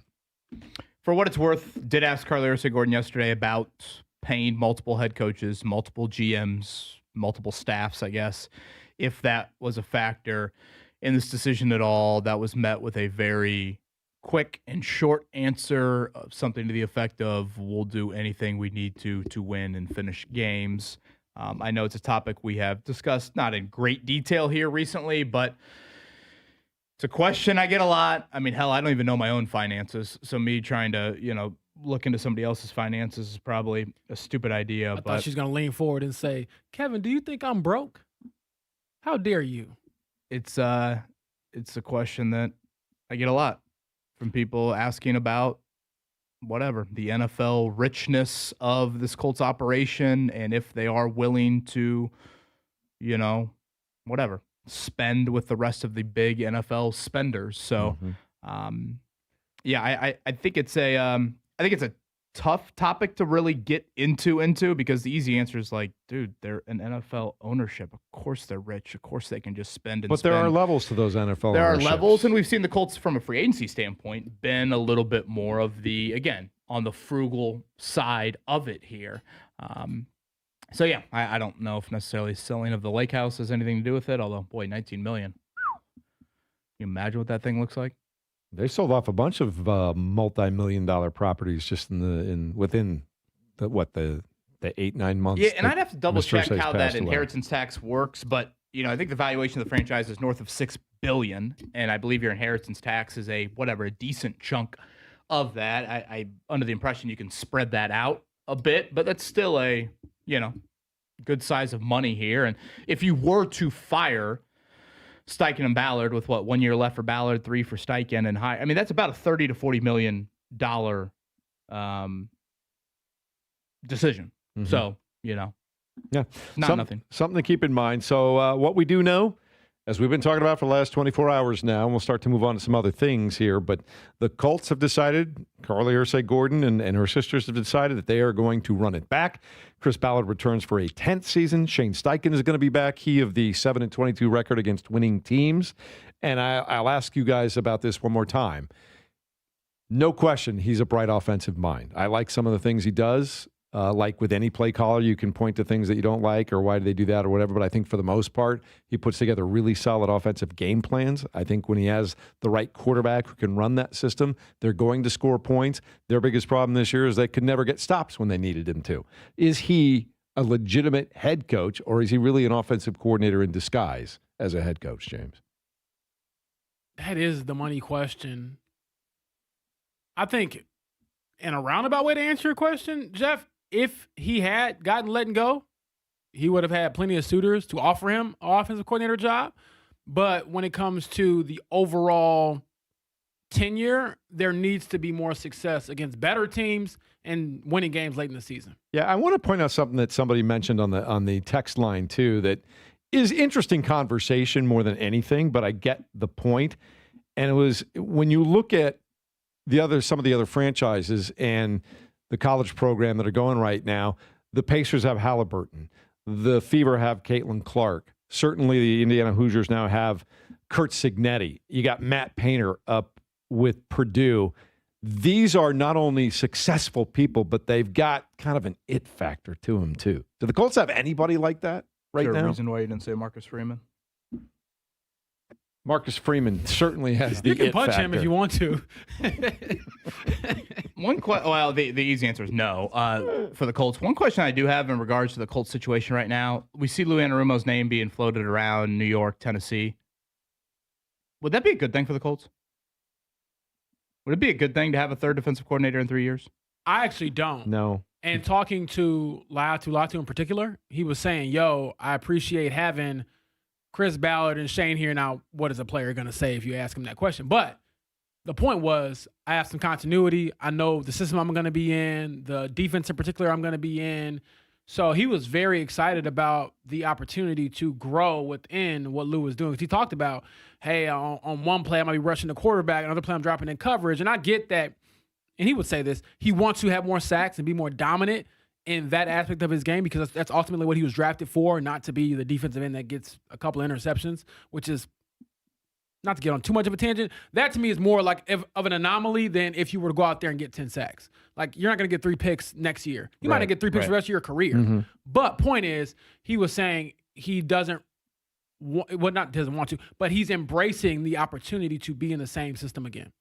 All right, we'll talk more about that. Rick Carlisle coming up top of the hour to talk about the Pacers. I want to talk a little bit about the Indiana Hoosiers, who are getting ready for, by the way, a national semifinal game in the college football playoffs on Friday night. Curt Cignetti is on fire in so many different ways. We'll talk about it next as we continue at 93.5 and 107.5 The Fan. Lose weight or stop smoking with hypnosis, guaranteed or your money back. Only $59.99. Destroy unwanted cravings, late night eating binges, boredom eating, stress eating. Also destroy your desire to smoke without cravings, irritability, or weight gain, or your money back. Hypnosis January 29th at the Holiday Inn Express and Suites in Noblesville. Weight loss of 5:30 p.m., stop smoking at 8. And January 31st at the Holiday Inn Indianapolis Airport. Weight loss 11 a.m., stop smoking at 2. Register at markpatrickseminars.com. We Grow Hair Indy, they are the gold standard when it comes to hair restoration, and they are ready to help you out today online. That is WeGrowHairIndy.com. The Northwest Side, building number 2 there, up at the Pyramids. Really beautiful office, honestly. I think it's a great ambiance in there. But more than anything, they've got some answers to the questions that you have had, and I think at the very least, you owe it to yourself. It was interesting. Someone sent me, a little survey here of a topic that, men discuss a whole lot or maybe are afraid to discuss, but something that weighs on their mind, and hair loss was near the top, if not at the top of that list. So, again, I get it can be daunting and whatever. You might be scared. It might not be totally in your comfort zone, but I think at least having some answers to the questions and curiosity that you have, you owe it to yourself. So you can do that. It's WeGrowHairIndy.com. And again, Northwest Side, building number 2. Contact them today. A free evaluation awaits, a private evaluation, a virtual evaluation. The gold standard for hair restoration, We Grow Hair Indy. Texting enrolls you in a recurring automated marketing text messages. Consent not required to purchase. Message and data rates may apply. The team's looking good this season. I think so. Man, I miss playing football. Ever since I turned 40, I just can't find that fire I used to have. Think it could be lower testosterone? What do you mean? I was feeling the same way. After 40, the body has less testosterone, and men lose their edge. That's why I take Nugenix Total T2. That's the testosterone booster, right? Yes, but Total T2 is their brand new formula that skyrockets nitric oxide levels in as little as 3 hours. Since I started taking it, I've been lifting like when we played for Coach Carter. My energy is way up, and it even spiced up things between me and the missus. Are they still giving out complimentary bottles? Yep, just send a text. Text HAWK to 321-321 for your complimentary bottle of Nugenix Total T2, the next generation testosterone booster. Text now and we'll include a bottle of Nugenix Thermo X, our newest, most powerful fat burner ever, absolutely free. Text HAWK to 321-321. That's HAWK to 321-321. These statements have not been evaluated by the FDA. This product is not intended to diagnose, treat, cure, or prevent any disease. Out on the course, they're the PGA Tour's best players. But in the arena, they're prime time. And Season 2 of TGL presented by SoFi is back with lights, cameras, action. We're talking big moments, big personalities, big names in the stands, all on the big screen. Big time matchups with shot clocks, hammer drops, timeouts, overtime, and playoffs. It's city versus city, squad versus squad. The sport just hits different under the lights. It's TGL presented by SoFi. Keep up. It's golf. Tune into every match. Only on ESPN. Hey, fans. Welcome back to Fansville's Cheers and Tears. Oh. Okay, so like everybody deals with losing, right? To a rival on a last-second field goal. Whatever, it's fine. I'm totally fine. But I cope with losing with an ice-cold Dr. Pepper. Those 23 flavors are like so delicious. They totally wash away the pain of your college football team taking a big fat L. College football. It's a pepper thing. Finding great candidates to hire can be like, well, trying to find a needle in a haystack, but not with ZipRecruiter. Its powerful technology actively finds and invites qualified candidates to apply to your job. So while other companies might deliver a lot of hay, ZipRecruiter finds you the needle in the haystack. See why 4 out of 5 employers who post a job on ZipRecruiter get a quality candidate within the first day. Try ZipRecruiter for free at ZipRecruiter.com/free. That's ZipRecruiter.com/free. ZipRecruiter. Hi, Hi, I'm Chef Franklin Becker. You know the jingle. Now discover the facts about Ozempic, a GLP-1. There's only one FDA-approved Ozempic made by Novo Nordisk. Learn about the real thing. Talk to your healthcare professional today. Call 1-833-OZEMPIC or visit Ozempic.com to view the medication guide and to learn more about Ozempic. Semaglutide injection 0.5, 1, and 2 milligrams.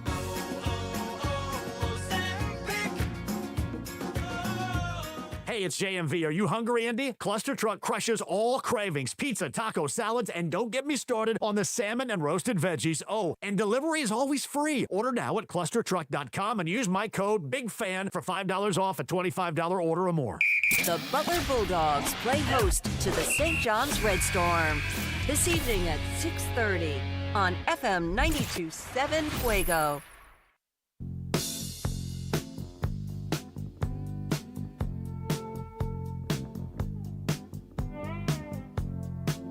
You're listening to the Fan Morning Show on Sports Radio 93.5 and 107.5 The Fan. Dating Myself, Mark, one of my all-time favorite songs from one of my all-time favorite bands and one of my all-time favorite albums right there. Thank you very much. That may or may not have been on in my car in the last 48 hours. Well, there you go. So. Spotify, we're at 2026 incoming. There you go. It is a Tuesday morning. The Colts going to re-rack it and run it back for 2026.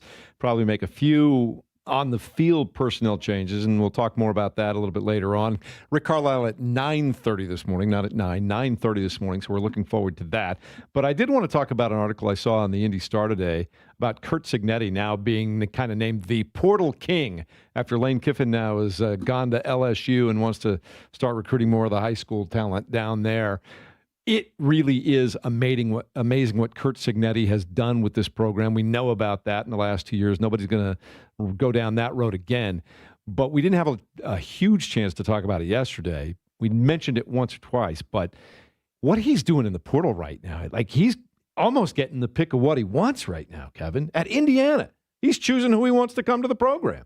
Yeah, when you say the at Indiana part, I would point more to the football history and the stunner there than to the finances. Like, I think deep down you always knew if this was ever going to happen to Indiana, and again, commitment from Scott Dolson, Pam Whitten, et cetera, that there's enough alumni there that love sports that will happily pay. So that to me is probably where it's more of just like the, wow, Cignetti is, how quickly he has turned this around.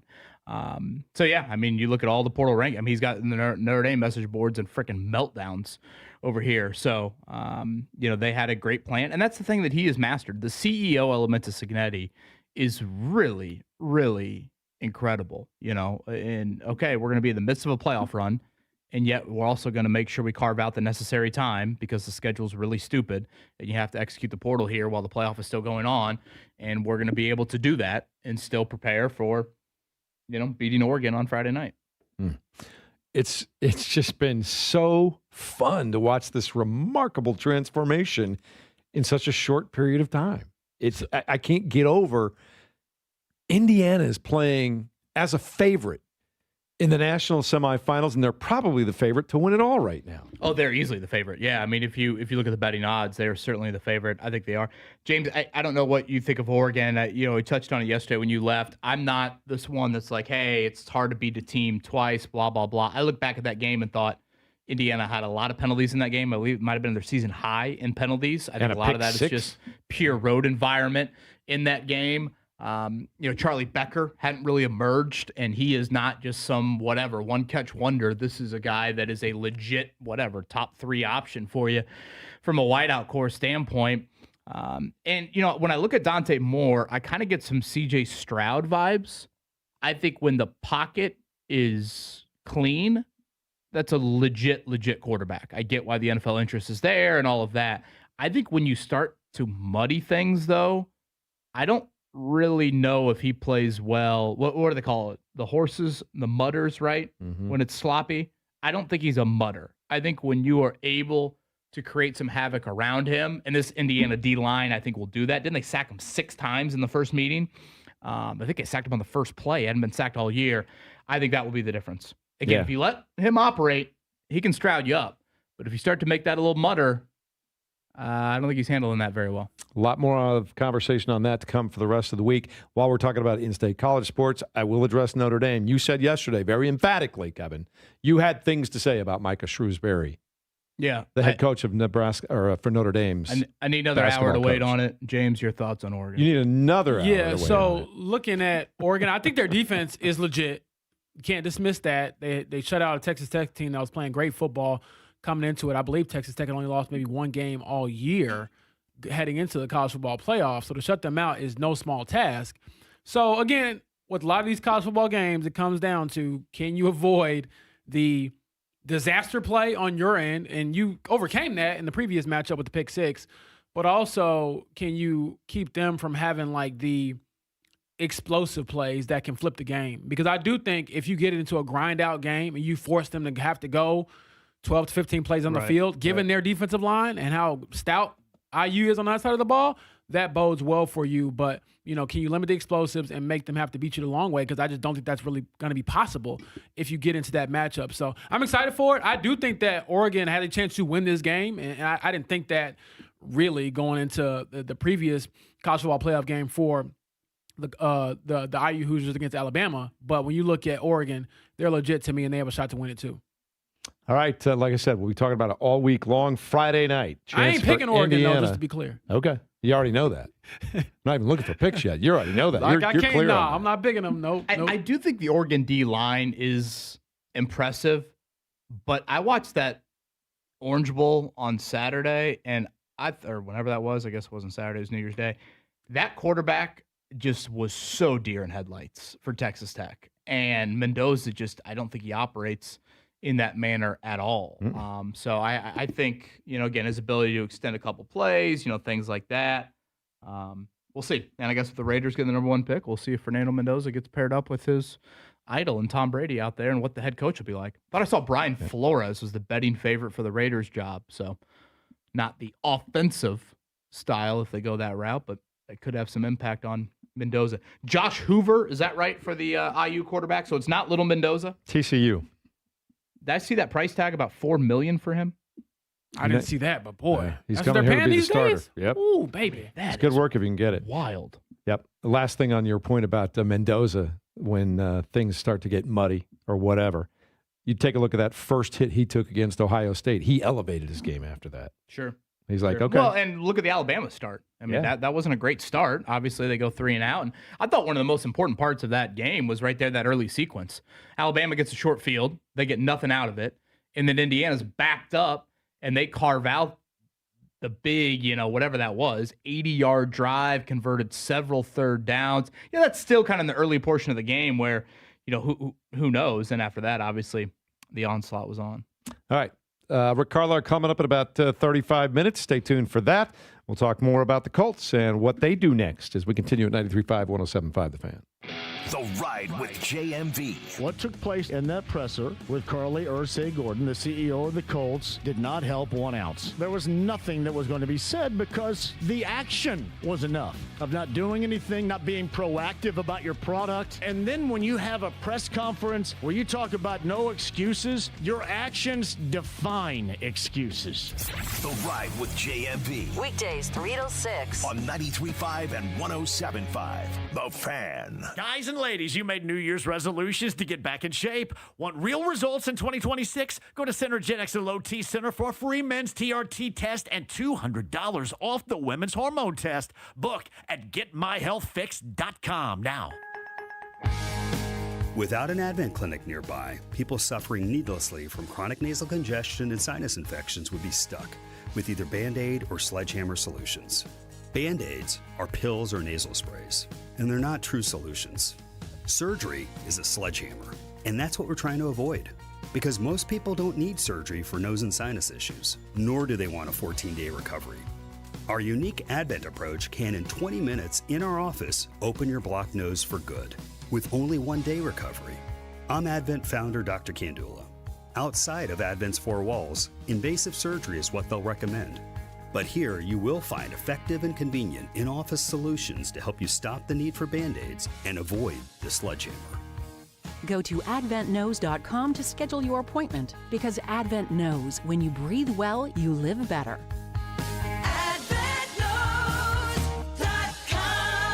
most insurance accepted. Even a short drive can take a wrong turn. Accidents happen. When it happens, hire Hensley. Call Hensley Legal Group at 888-HENSLEY or visit hirehensley.com. The choice of a lawyer is an important decision and should not be based solely on advertising. My name is Whitney Allen. I am a widow. My husband Ryan died. We never thought in a million years we'd have to use life insurance. The unexpected happened. With Ethos, it is so fast and easy. It's 100% online. You can get a quote in seconds, apply in minutes, and get same-day coverage. No medical exams, and you can get up to $3 million worth of coverage through Ethos. Get your free quote at ethos.com/game. That's ethos.com/game. Time spent on application may vary. Online health questions required. Out on the course, they're the PGA Tour's best players. But in the arena, they're prime time. And season 2 of TGL presented by SoFi is back with lights, cameras, action. We're talking big moments, big personalities, big names in the stands, all on the big screen. Big time matchups with shot clocks, hammer drops, timeouts, overtime, and playoffs. It's city versus city, squad versus squad. The sport just hits different under the lights. It's TGL presented by SoFi. Keep up. It's golf. Tune into every match, only on ESPN. Oh, could this vintage store be any cuter? Right? And the best part? They accept Discover. Accept Discover? In a little place like this? I don't think so, Jennifer. Oh, yeah, huh? Discover's accepted where I like to shop. Come on, baby, get with the times. Right, so we shouldn't get the parachute pants? These are making a comeback. I think. Discover is accepted at 99% of places that take credit cards nationwide. Based on the February 2025 Nielsen report. From the DriveHubler.com studios, this is 93.5 and 107.5 The Fan. WIBC HD2, HD3, Indianapolis. The Hoosiers play the Oregon Ducks in a college football playoff semifinal. Friday evening at 6:30 on 93.5 and 107.5 The Fan. This is The Fan Morning Show with KB, JB, and Jeff. Chris will continue as our general manager, and Shane will continue as our head coach for this next season. We have been very clear with Chris and Shane that giving them another opportunity means that the sense of urgency for them to deliver and perform has never been higher. We believe that they can replicate what we started off doing, and the sense of urgency to do that has never been higher, and we believe they can do it next season. I'm pissed, and I totally get that they're pissed. I want to validate them, and we hear them. That's not the way we ever want to end a season. I think as we evaluate it, we're going right back to work to make sure that we find a way to finish and win games next year and ultimately get us into the postseason. We solved a lot of the issues on our roster, and I think that's what I think is really encouraging about next season is that we are in a position. We need to learn how to face adversity better, but we're in a great position to succeed. I'm excited to give them what they deserve next season to prove that we can deliver on our promise. So like they say, every dog has its day. And like they say, God works in a mysterious way. So I pray, remembering the days of my youth as I prepare to meet my moment of truth. Kevin Bowen, what does that mean when Carlie Irsay-Gordon says, I'm excited to give them what they deserve this coming year? What does that mean? Yeah, I assume that means winning. Again, Does that mean every possible resource they can imagine? Well, I mean, correct me if I'm wrong. Is she speaking to, I'm excited. What was the exact quote? I'm looking forward to giving them what they deserve. They is the fans, right? They is not Ballard and Steichen, right? I took it as everything, everybody. No, she meant the fans. Okay. Yeah, I absolutely. She understands why they're pissed, and she wants to deliver for them. Right. Yeah, I don't. What they deserve.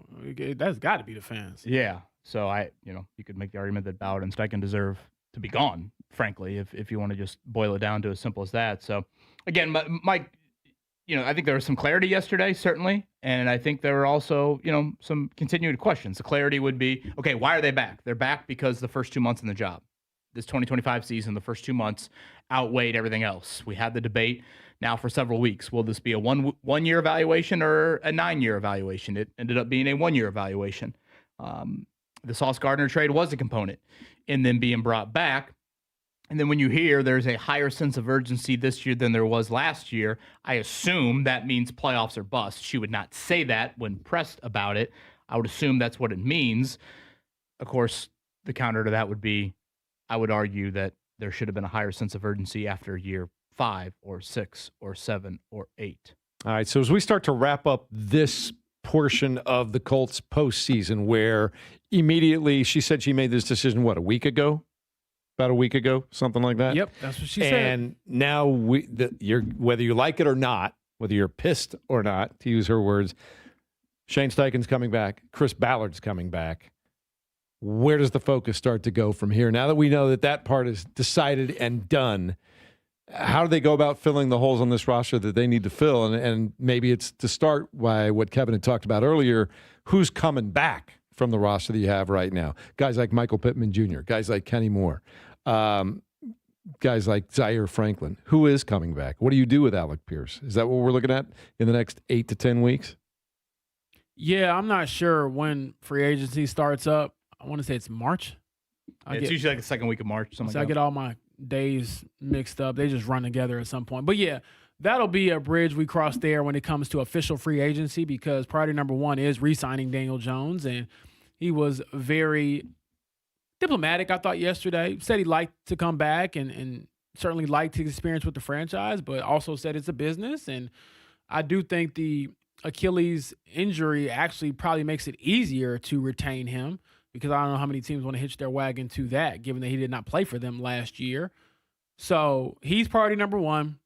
Priority number two should be Alec Pierce, and doing whatever you have to keep him in a Colts uniform, whether that means tagging him or giving him a massive extension, whatever the case may be. He should not be going anywhere. And I don't care if you have to get rid of Michael Pittman Jr. to do that, Kenny Moore II, Zaire Franklin, whoever. He's earned the right to be your number one receiver moving forward, and he's earned a nice pay raise. So that's what we're looking at now, just roster construction. How do you try to iron out perhaps some of the issues you had last year and build on the first half of last year? Although, again, I will say, running it back with this group, I'm not sure how many big changes you can make besides hoping you're just healthy enough to get to the finish line next year to see if you can get into the playoffs and have a shot at winning something of significance. Yeah, and we talked about that first half of the year and the 7-1 start, 8-2 if you want to take it out to the 10 games. And Kevin, we talked about who they played and what they did and all those kinds of things. Is running this team back, if they stay healthy, if they stay relatively healthy all year long next year, is that still enough to conquer a rising Jaguars team, a pretty well set Houston Texans team? I mean, you got two pretty decent teams in your division now you're going to have to deal with. Yeah, I think, projecting ahead to 2026, obviously we'll have a long time to discuss this. I think it'll be interesting because, when you look at the season on paper, if you're banking on Daniel Jones being your starting quarterback for, a good chunk of the season, theoretically, the hope there is you're going to be at your best at the end of the year versus the start of the year. That's true. And, boy, we know that is not the case with this team. Now, we heard her yesterday on many occasions say we need to win, we need to finish games. What if you reverse it next year? Meaning? What if you get off to the slow-ish start, but then you get to the better finish? Is that enough in her eyes? Like, I guess when you hear urgency is high, what are the black and white results, James, that are needed? Is it make the playoffs? Win a playoff game? Win a division title? Some combination? If you all of a sudden have a promising end of the season, Daniel Jones starts to play his best as he looks healthier, but you miss it by a game, do you sit there and say, hey, you know what? I know he missed the playoffs for a 6th straight year, but Daniel Jones is pointing in the right direction. 2 years removed from the Achilles. We're running it back. What do you think the black and white is on the urgency is higher comment that she made yesterday? It should be playoffs or bust. Find a way to get in. Division title or no? No, I don't think that's necessarily the case. I will give the rest of the AFC South outside of the Titans the respect of saying they're good teams. Houston is good. The Jaguars are good.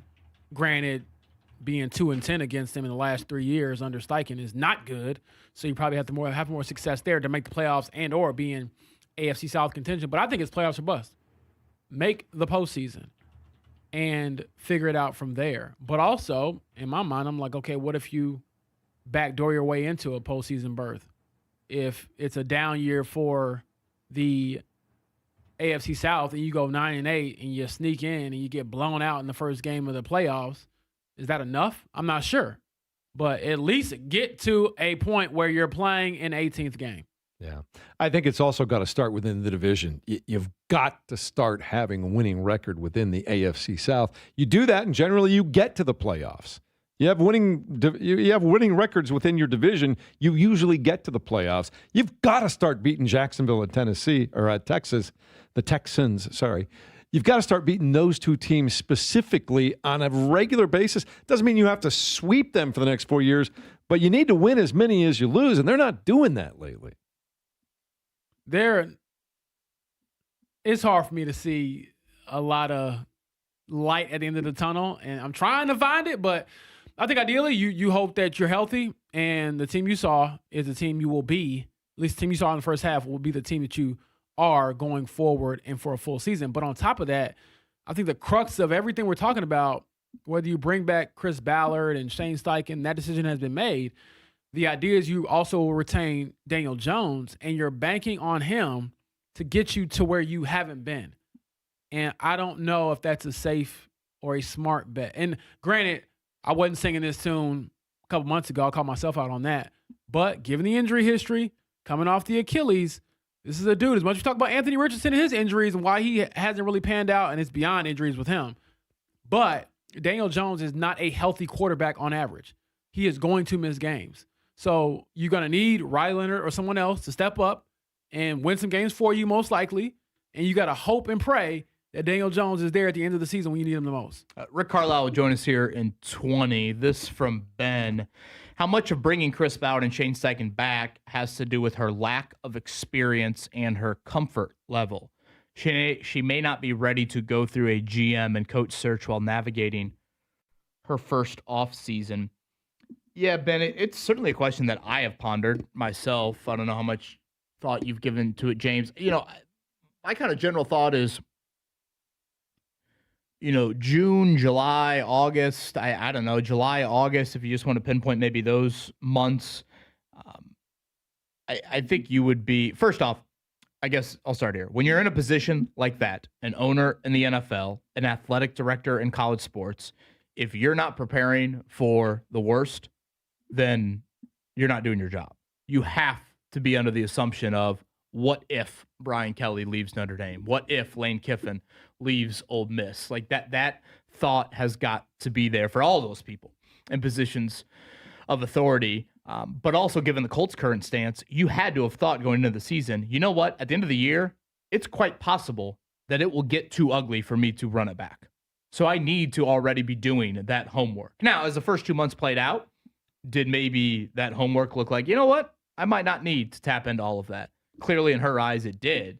But to me, I would like to have thought, I guess, Ben, that maybe wasn't that big of a relevant topic. But I don't know, James. Is that something that you thought about? Did you think at all that Carlie had always kind of pictured in her mind, hey, I'm going to get through this first full season as owner, and then I'll be more equipped to handle a GM and a head coaching search? Not necessarily.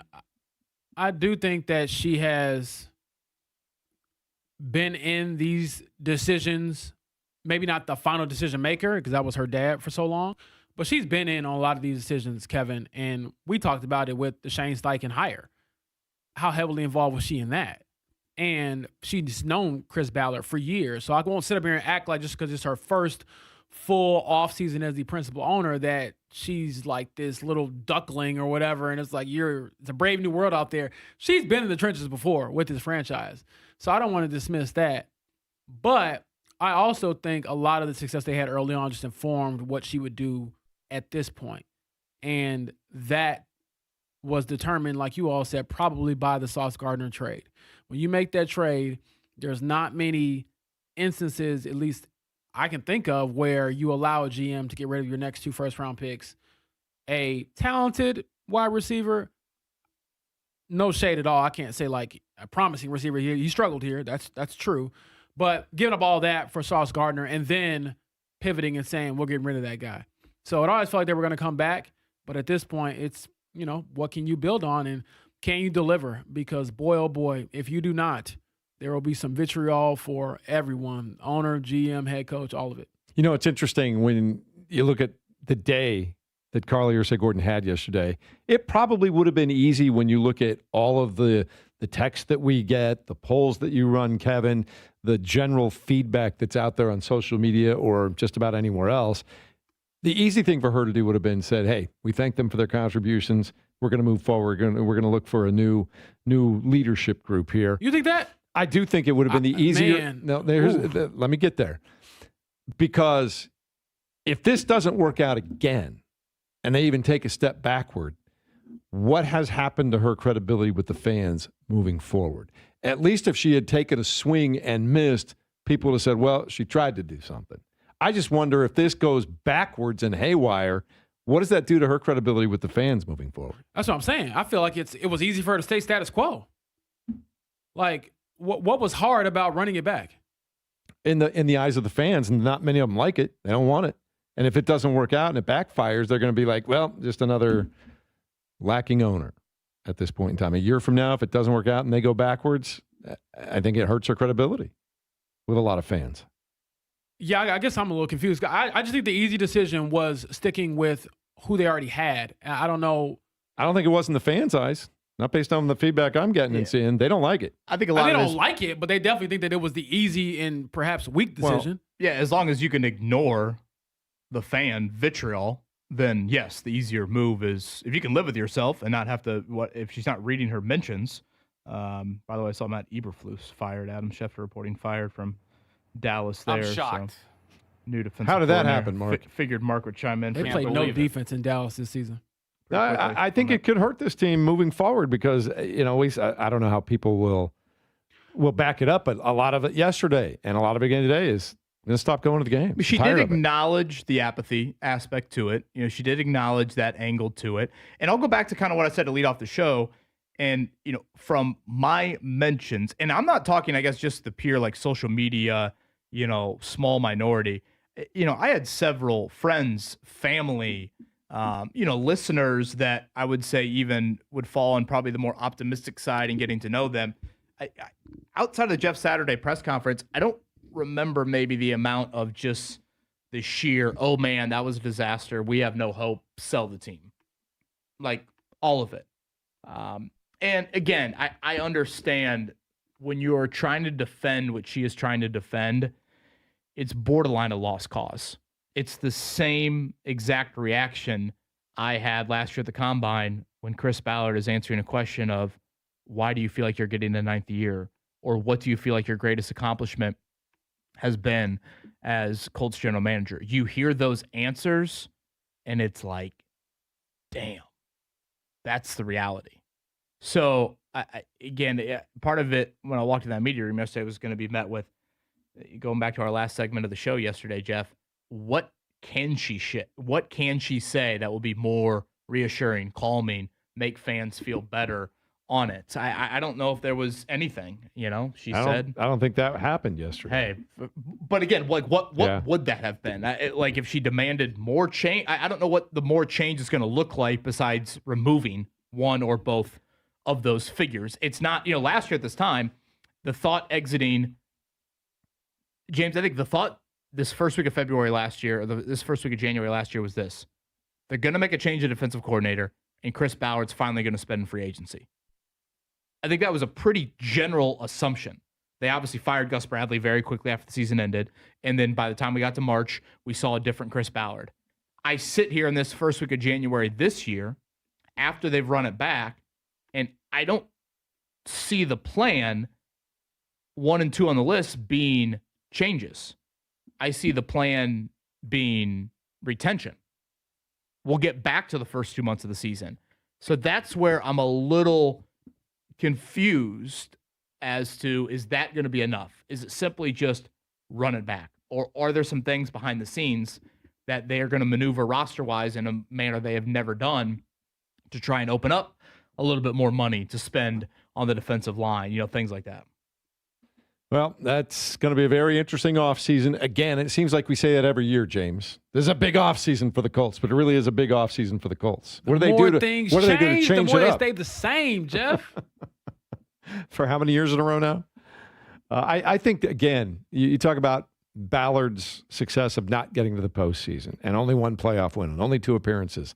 But I also look at that 7-22 record that they have against teams with winning records in the Shane Steichen era. That has to change. You've got if you're going to be a good team, you got to beat good teams.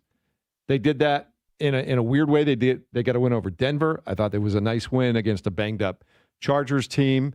Kind of a gritty win against an Atlanta team that was up and down over the course of the year. But the rest of those wins, even though they were dominant, other than the Arizona game, those are against pretty bad teams. I will say this to that point about having to win these games and finish.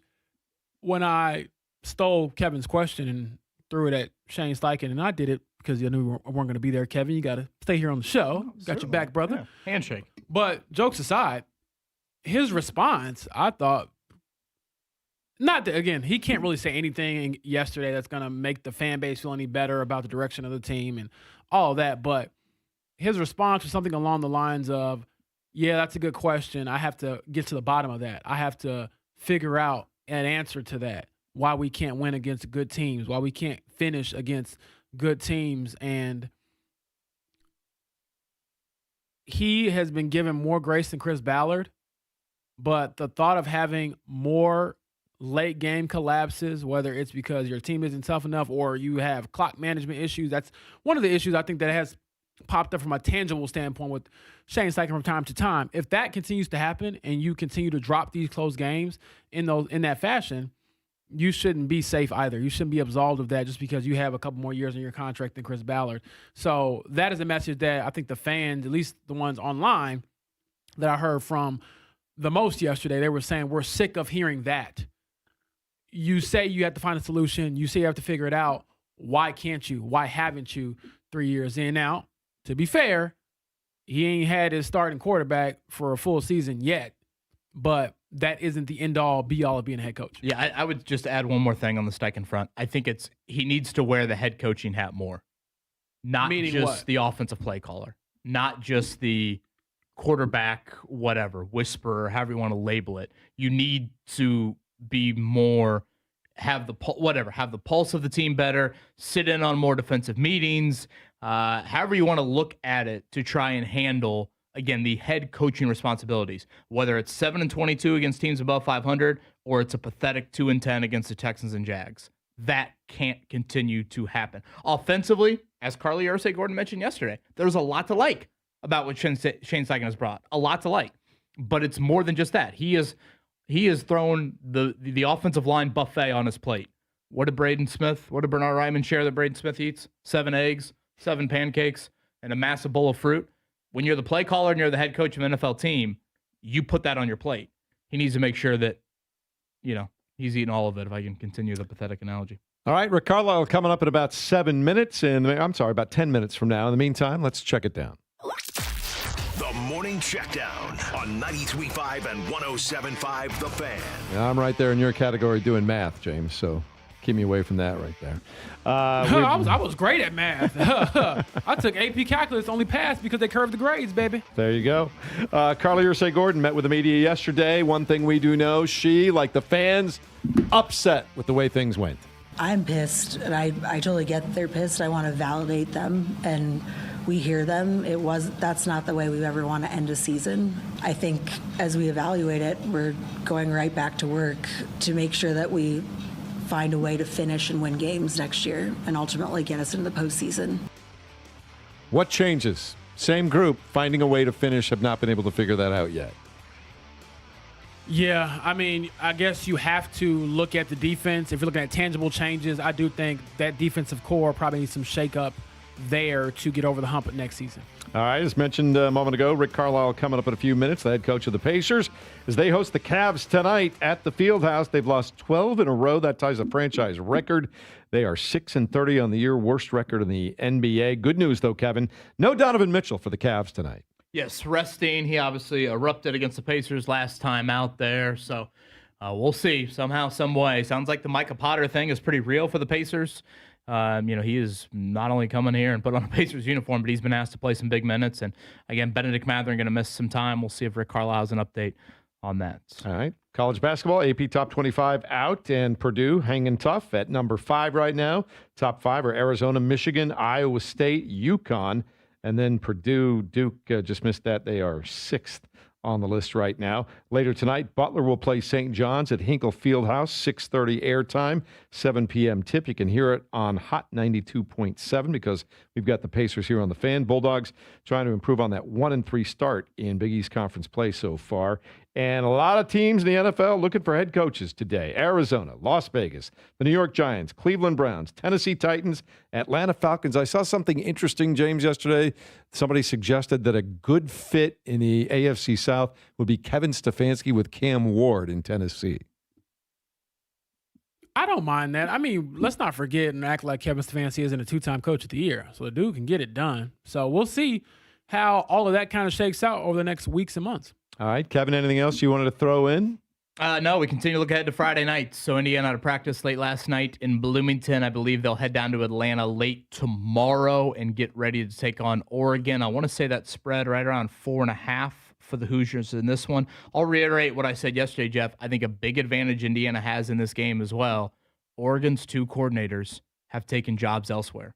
So all this portal chaos we're seeing right now, they're dealing with. Will Stein, their OC, is dealing with it in Kentucky. He just flipped the Notre Dame quarterback, Kenny Minchie, from Nebraska to Kentucky. Spent part of the weekend in Lexington, and their defensive coordinator took the job at Cal. I mean, if you're a first-time head coach, I get you want to win a national title. You're probably going to be a little bit more worried about what that portal looks like in your new home than you are about, Bryant Haynes and Mike Shanahan and trying to dissect the game plan against Indiana. I think that is big advantage to the Hoosiers. All right. And in the absence of NFL Monday Night Football last night, I found myself enthralled by the FCS National Championship game. Montana State beat Illinois State 35-34 in overtime. Did any of you guys catch any of that game? Both my brothers are ISU grads, so they were locked in watching it, and they were heartbroken. It was bananas, and it was exciting. Yeah, it was crazy. They scored on 4th and 10. Keep that thing going. It was a crazy game. Montana State wins at 35-34. And doesn't have to, just point again, doesn't have to be an NFL game on Monday night. If it's compelling and it's for a championship and it's close and it's crazy, I am all in, James Boyd. Hey, you're a junkie like me, brother. All right. Coming up in a moment, the head coach of the Indiana Pacers, right here on 93.5 and 107.5 The Fan.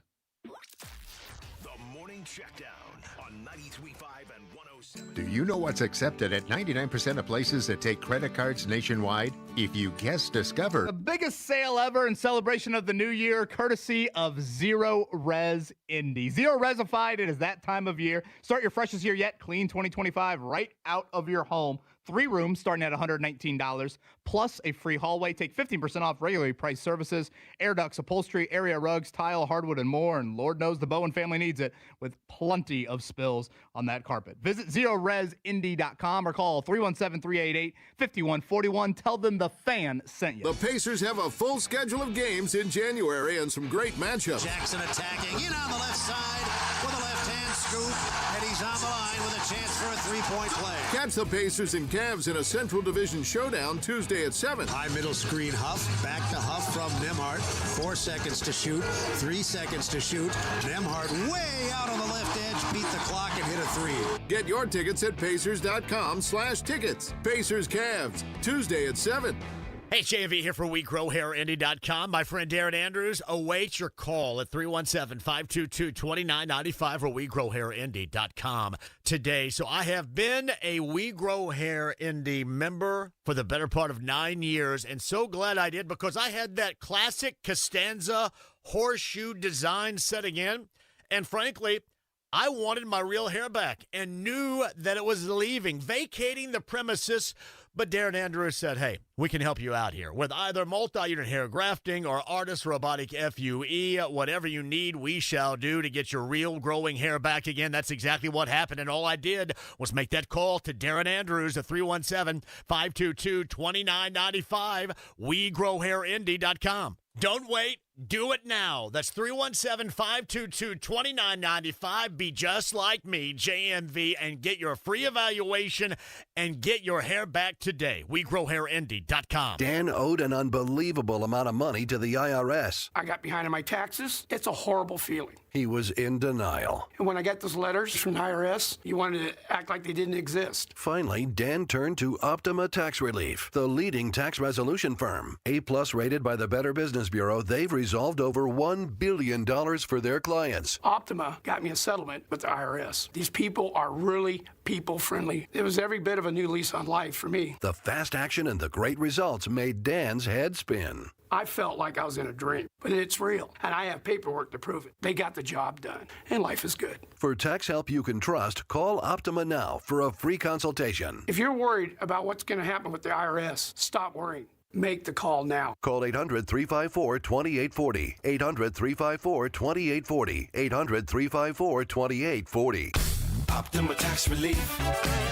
Testimonial from an actual client. Some restrictions apply. For complete details, please visit OptimaTaxRelief.com. It's a new year. Ready for a fresh start or career reboot? At My Computer Career, prep for a more recession-resistant future in the high-demand fields of IT, cybersecurity, in months, not years, including AI. Whether you're starting out or switching careers, no prior training is needed. Attend school online from home or on campus. Go to mycomputercareer.edu to take the free career evaluation today. mycomputercareer.edu, an elite CompTIA certification partner. Financial aid is available to those who qualify, including VA benefits.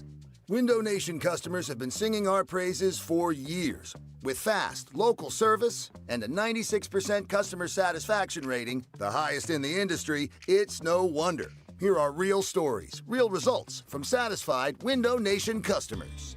I researched window companies for the last year to see what the average prices were and the quality of work. Window Nation nailed both. Our Window Nation consultant, Daniel, was a 10 out of 10. They would not give up until they designed windows with safe, pure, and efficient material. Window Nation is amazing, legit, and affordable. Window Nation's highly durable, energy-efficient, customizable windows are built to last a lifetime. Right now, get 4 windows free with every 4 you buy, plus no interest for 2 years. But hurry, this offer ends soon. Schedule a fast in-home free estimate now. Call 866-90-NATION or visit windownation.com. That's 866-90-NATION. 866-90-NATION. It's a classic odor tale. You fried fish for dinner, cleaned up, but the smell is still in the house. And the neighbors are coming over for game night. They're on their way. And then you spray Febreze Air Mist. Febreze Air starts working instantly to fight even your toughest odors, so you go from fish to fresh like that. Now, all you have to worry about is Pam cheating at charades. Breathe happy, Febreze, la la la la la. The Ride with JMV. The consistency of this organization has been failures and especially failing to close. And I will also tell you this. Yeah, there's been accountability out there. There's been accountability for Carson Wentz. There's been accountability for Matt Ryan. There's been accountability for Frank Reich. The only accountability that you haven't tried to this point is for Chris Ballard. The Ride with JMV. Weekdays 3 till 6. On 93.5 and 107.5. The Fan.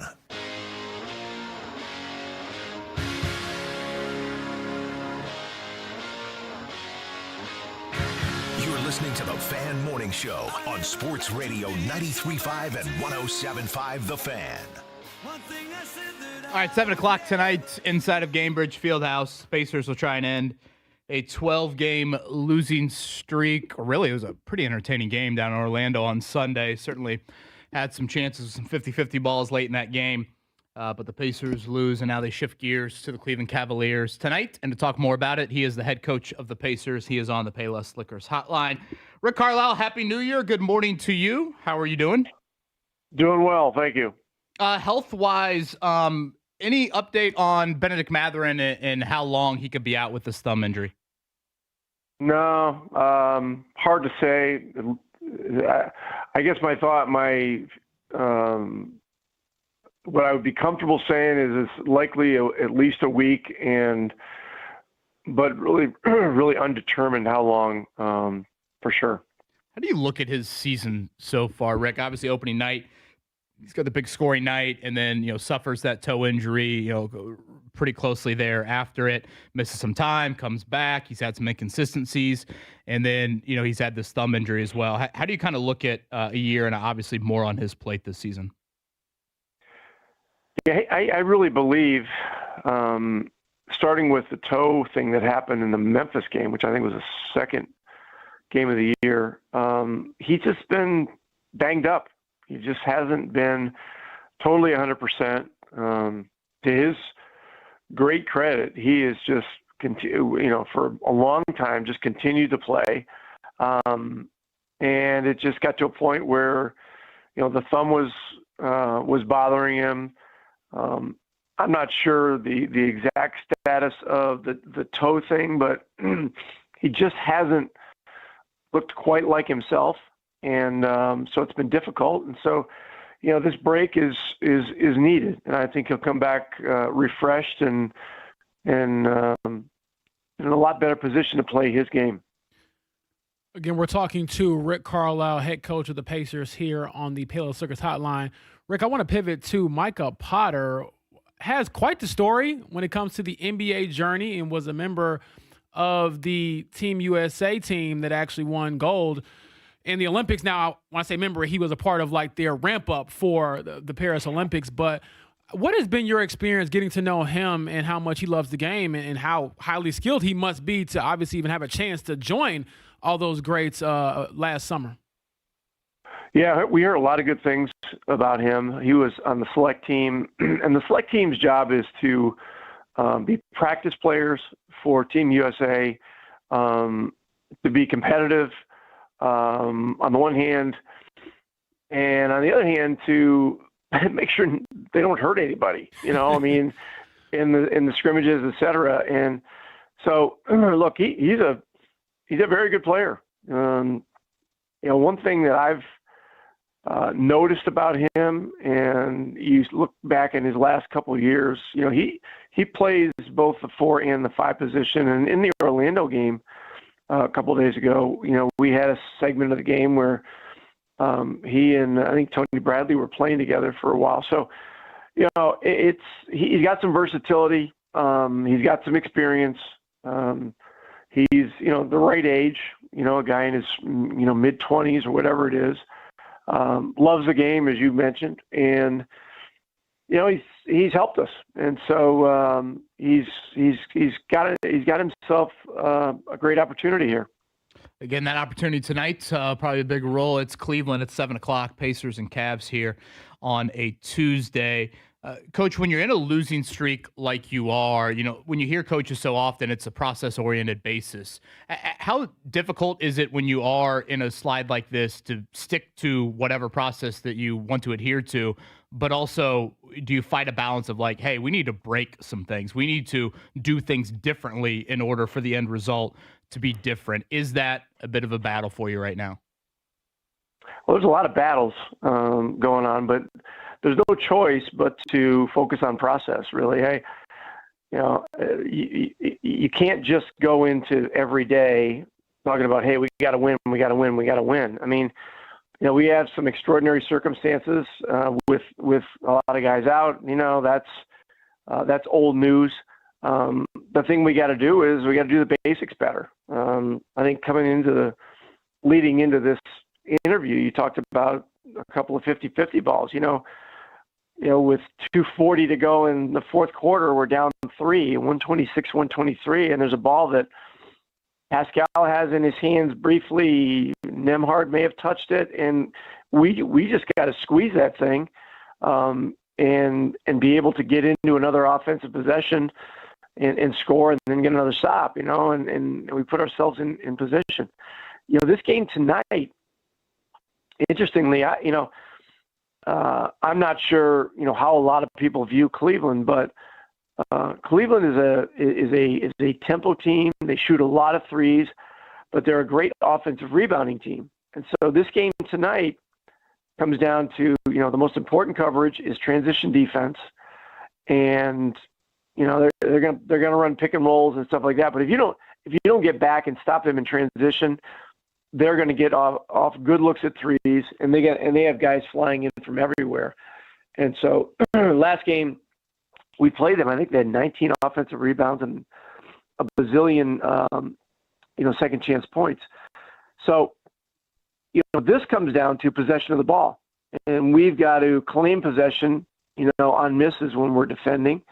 And then, offensively, we got to get great shots, and within our crash schemes, be opportunistic there. But there's nothing fun about losing. There's nothing easy about losing. We got to maintain a very positive approach with our players, and show them, equally as much positive stuff as negative stuff. I mean, I think that's super important. And I think I've told you guys before that we probably are more on the 65-70% positive, and the 30-35% things we need to correct when we look at film. So that's where it's at. And we got another opportunity to compete tonight, and we're looking forward to it. That New Year's Eve matinee game, we talked to you the day before that, and after that game against the Magic, you used the phrase, too much petty nonsense in that game. Did you see less of that in the San Antonio and I guess the second Orlando games over the weekend? Yes. Could you define petty nonsense? No, I'm not going to get into it on this, but I would like to congratulate James on Sports Writer of the Year in the state of Indiana. Pretty amazing accomplishment, and congratulations. And he's a young king of all media, rising king of all media. Amen. Appreciate that, Rick. Yeah, I want to say, you were the first team I covered when I moved here to Indianapolis. So time has kind of flown by, but not to make it about me, to pivot back to the Pacers and your team. When you look at Aaron Nesmith, obviously been dealt with some injuries like many of your players have this year. How much do you think he sort of turned the corner a bit and looked like the player that we know him to be, and the guy who can be one of the better two-way players in the league? Yeah, he's done a great job with his rehab, conditioning, everything. The big challenge right now is not to have to overplay him, get him up into the mid to high 30s in minutes. I mean, that's where, particularly a guy coming back from, being out 6-7 weeks, whatever it was, you can run into some dangerous stuff. But he's super valuable. I think he's showing that since he's been back. He's one of the leaders of the team. He's getting his rhythm back. He's defending a lot of the better players that we play against. And so, look, him, Nembhard, and Siakam, those guys are our three, main guys, and our veteran leaders. And then, you put TJ McConnell in that category as well off the bench as a veteran guy. So all those guys, need to play big for us, and they need to help us with their leadership of the team. One more regarding the team kind of being in a tough spot right now, Rick. How do you balance the urge to want to do more, but knowing that more might not always be the answer? Meaning, I want to practice more, I want to watch more film, I want to do all these different things, but how much of it is doing more versus just doing something different and trying to marry the two ideas? Good question. One of the things that can happen is, when you go through a period where, you lose a lot of games, a different kind of fatigue can set in. And so we've got to be mindful of that. We've got to try to keep our guys as fresh as possible when we're preparing them for the upcoming game.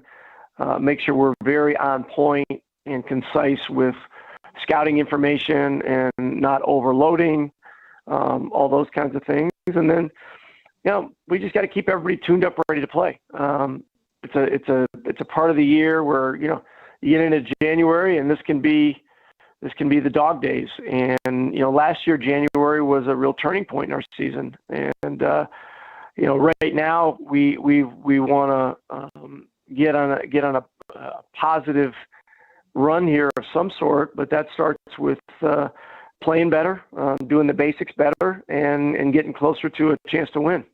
Rick, last one, and again, appreciate the time, especially on a game day. We talked so much in the last couple of years with you about the freedom of your point guard and particularly Tyrese Halliburton, and you having that meeting with them when the trade happened. Hey, I'm going to give you the ball, and you believe in him, obviously. Given his absence this year, have you had to run more set plays, more plays from the sideline than you have in past years? Oh, we have, and it's not just a Tyrese not being out there thing. There were stretches where Nembhard missed time, and there were stretches where we felt the tempo of the game needed to be more of a medium tempo type thing. We're really not there now. Nembhard's been back. He's for a while now, and he's a guy that I implicitly trust running the team as well. And he plays better, and our team plays better when we play with tempo, with pace, and with player empowerment. We just when we do that, there's a responsibility that falls on them for quality shot creation, ball security, and attention to detail when it comes to the basics. So I have a phrase that I use very, very, very often, 2 hands, 2 eyes, and coming up with possession of the ball and putting 2 hands on the ball is the first thing, and then 2 eyes on the guy you're throwing it to make sure that we can make that next pass, because when we are able to secure an opponent's turnover, we got to make sure we have it, number one, and number two, that when we make that next pass, which really feeds into the strength of our team, which is playing fast and in transition, we got to complete that pass. And we've had many instances this year where we've had miscues, and we got to keep working to cut down on those. Appreciate the shout out for James. Certainly well deserved. Thanks Good again, luck Rick. tonight, Coach, and we'll chat with you next Tuesday. All right, see you guys. Rick Carlisle, Payless Liquors Hotline, Pacers and Cavs. Kevin Bowen, Mark Dykton, Jeff Rickard, the rising king of all media. Talk to me nice. We'll be back one final time. JMV here for my friends John and Chris Love at Love Heating and Air Conditioning. Make sure your home is cozy and comfortable during these icy cold winter months. Need heating service? Tell them JMV sent you. If a repair is needed, Love will waive the $95 service fee. And should you need a new furnace, Love is a Heil Heating and Cooling dealer. Call Love today, 317-353-2141. Let Love and Heil take care of your home today. 317-353-2141. Tell them JMV sent you. Hey, this is Lisa Stofan. Heard the Mark Patrick weight loss hypnosis hype? Well, I attended because my father stopped smoking with hypnosis. Hypnosis eliminated my desire for soda and fast food, made me want to exercise, and I lost 60 pounds in 6 months. My energy level exploded. I went to another session to deal with some other problem foods, and I lost another 10 pounds. In fact, I brought my husband, and he lost weight, and his cholesterol and blood pressure improved. My friend lost 20 pounds her first 2 months. What are you waiting for? Lose the weight or stop smoking with Hypnosis, guaranteed only $59.99. Hypnosis designed to destroy unwanted cravings, late-night eating binges, boredom eating, stress eating. Hypnosis Thursday, January 29th at the Holiday Inn Express and Suites in Noblesville. Weight loss hypnosis 5:30 p.m. Stop smoking hypnosis 8 p.m. And Saturday, January 31st at the Holiday Inn Indianapolis Airport. Weight loss hypnosis 11 a.m. Stop smoking hypnosis 2 p.m. Register at markpatrickseminars.com. Harvey, this African safari is great. We planned just right, so we'll be home for this weekend's Indy 1500 Gun and Knife Show out the fairgrounds. Yeah, we were smart to get outfitted for this here safari at the last gun show. Got big game rifles, scopes, custom-loaded bullets, crossbows, knives, even a GPS. Hey, what's that sound? Oh, bet he's after cheetahs. What, Harv? No, he's not with the IRS, you dumb bunny. You hear that? That's a rogue bull elephant, and he's starting to charge. Oh, I missed. What do we do, Harvey? Think outside the box. Well, I did. I just got a bullet out of the box. Give me my crossbow. Well, got him. Yep, he looks pretty sharp in his arrow shirt. What? He's still charging? Well, dang, Harvey, do something. Wow, with only a knife. How did you stop that elephant from charging? Oh, you just cut up his credit cards. Celebrity voice and imaginary character impersonated. The Indy 1500 Gun, Knife, and Outdoor Show this Friday, Saturday, and Sunday at the State Fairgrounds. Hey, you nip it! This is the story of the one. As the purchasing manager at a manufacturing plant, she knows the only thing more important than having the right safety gear is having it there when you need it. That's why she partners with Grainger for auto reordering, so her team members can count on her to have cut-resistant gloves on hand, and each shift can run safely and efficiently. Call 1-800-GRAINGER, click Grainger.com, or just stop by. Grainger, for the ones who get it done. As America's #1 motorcycle insurer, Progressive has your back. Oh, like if I need a replacement part? Sure, we can help with that. Ah, nice. Hey, I just entered this online contest for coolest bike in the world. You think maybe you could vote for me? Actually, we just do insurance, not popularity contests. Yeah, I know. But what's your email? I'll just send you the link real quick. You can vote like 100 times a day. They'll never know. To be clear, Progressive has your back for insurance only. So get a quote and see if you can save. So what I'm hearing is there's a little bit of wiggle room. Progressive Casualty Insurance Company and affiliates, covered subject to policy terms, limits, and conditions. My name is Whitney Allen. I am a widow. My husband Ryan died. We never thought in a million years we'd have to use life insurance. The unexpected happened. With Ethos, it is so fast and easy. It's 100% online. You can get a quote in seconds, apply in minutes, and get same-day coverage. No medical exams, and you can get up to $3 million worth of coverage through Ethos. Get your free quote at ethos.com/game. That's ethos.com/game. Time spent on application may vary. Online health questions required. It's a new year, and Aleve is here to help you keep your New Year's resolutions on track. Whether it's a daily walk, hitting the gym, or spending more time with friends and family, Aleve's got your back. With up to 12 hours of body pain relief per dose, Aleve keeps you moving with long-lasting body pain relief so you can chase those dreams and achieve your goals. Don't let body pain slow you down. Keep going with Aleve, because this year is your year. Try Aleve. Use as directed for minor aches and pains. If your car is less than 10 years old, there's likely something hidden in your radio. Another way for you to listen to The Fan. Go to 93.1 and look for the HD radio button. Press it and you'll hear The Fan everywhere. The Pacers are back at the field house to play the Cleveland Cavaliers. This evening at 6:30 on 93.5 and 107.5 The Fan.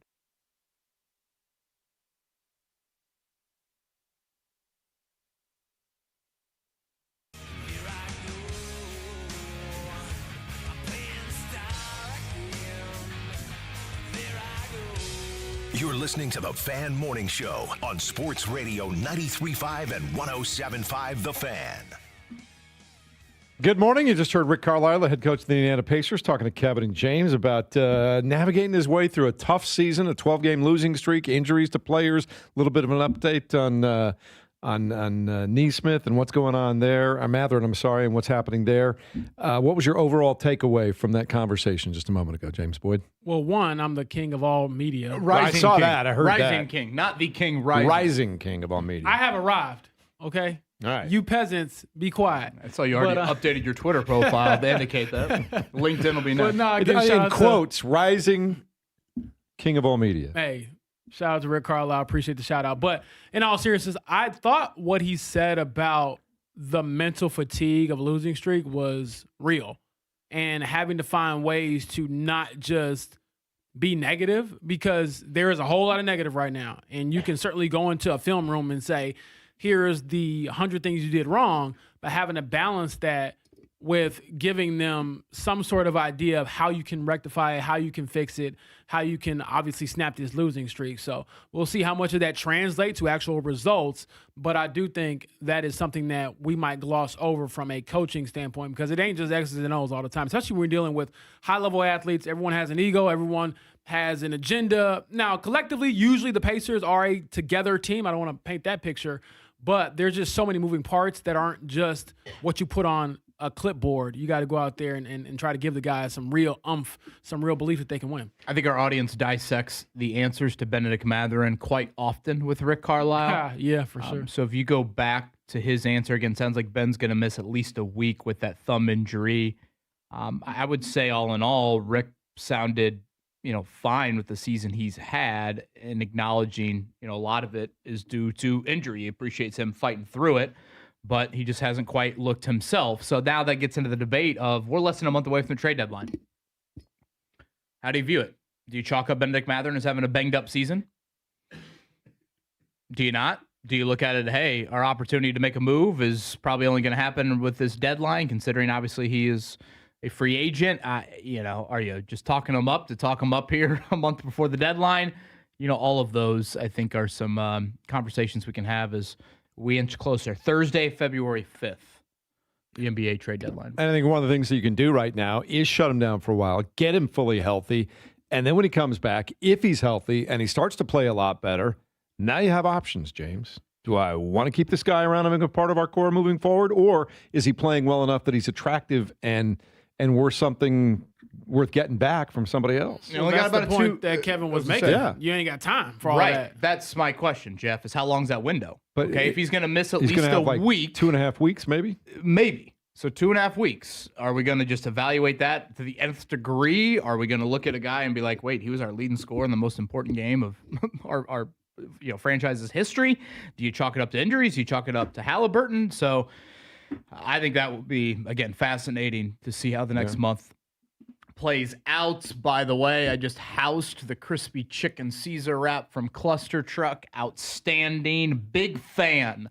All one word. Big fan. $5 off your order of 25 or more. Oh, I thought you were going to say you're a big fan of Evan Sherrill. Well, I am. I thought that was a given. I am also a big fan of the game day tailgate special. Evan Sherrill and I were exchanging some text about this.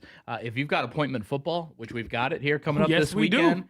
The game day special is outstanding. $29.99, 2 big old pizzas and 2 pounds of chicken strips. Saturday and Sunday only. I'm going to try and talk Evan into Friday night. I'm going to try to talk him into the old Peach Bowl action for that. But $29.99, throw in that big fan promo code. You get $5 off.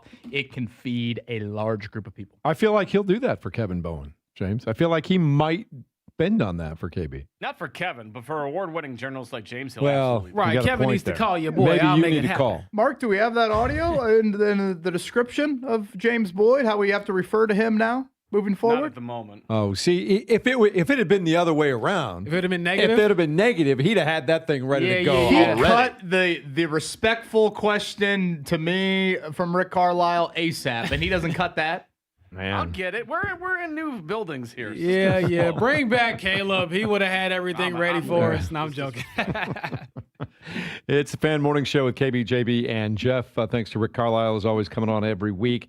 It is a grind, and sometimes you have to do your best coaching job when a team is 6-30. To your point, James, about really coaching guys up, not just saying, hey, man, we're going through a tough time, but how do we fix this? How do we make it better? How do we get you better? How do we put you in a better position? How do we do all those things? I've had many coaches over the years tell me that some of their greatest coaching achievements were with teams that didn't have the greatest records because you had to really dig deep with guys and get the best out of them every day. Yeah, I kind of view it through a similar lens when we're doing radio or writing stories or whatever. Very easy to have the best radio show, the best story when the team is rolling. How do you figure out something compelling when that isn't the case? So I know Rick Carlisle is probably driving himself crazy trying to figure out solutions. I mean, and to be quite honest, the injuries have really taken a toll on this season. I mean, Micah Potter is playing significant minutes for the Pacers. That's not a statement I was going to make 8 months ago. It might have changed, but last week I had the stat that they had played 24 different players, and we weren't even halfway through the season. I think Tony East had the figure. They have already had 18 starting lineups. They had 18 all of last year. When you look at it. By the way, shout out to Evan Sherrill. Yes, the tailgate special, the Peach Bowl special, you could call it. It will be available on Friday. So cannot encourage that. You still got sway. Cluster Truck on that. You still got a little pull there, man. Wasn't responding to my text. I had to go in the YouTube chat. Wow. To communicate with that him. man is a P1 listener. He is. He's got his priorities, and we appreciate that. By the way, the Applewood chicken salad there's nothing left. It's gone. No beef and broccoli? Right. New year, new me. I was about to say, I didn't smell it. Check it up, man. Had to check it up. All right, Mark, great job this morning with everything. We appreciate that. James, congratulations again. The Indiana winner of the Journalist of the Year from the NMSA. Have a great day, guys. It'll be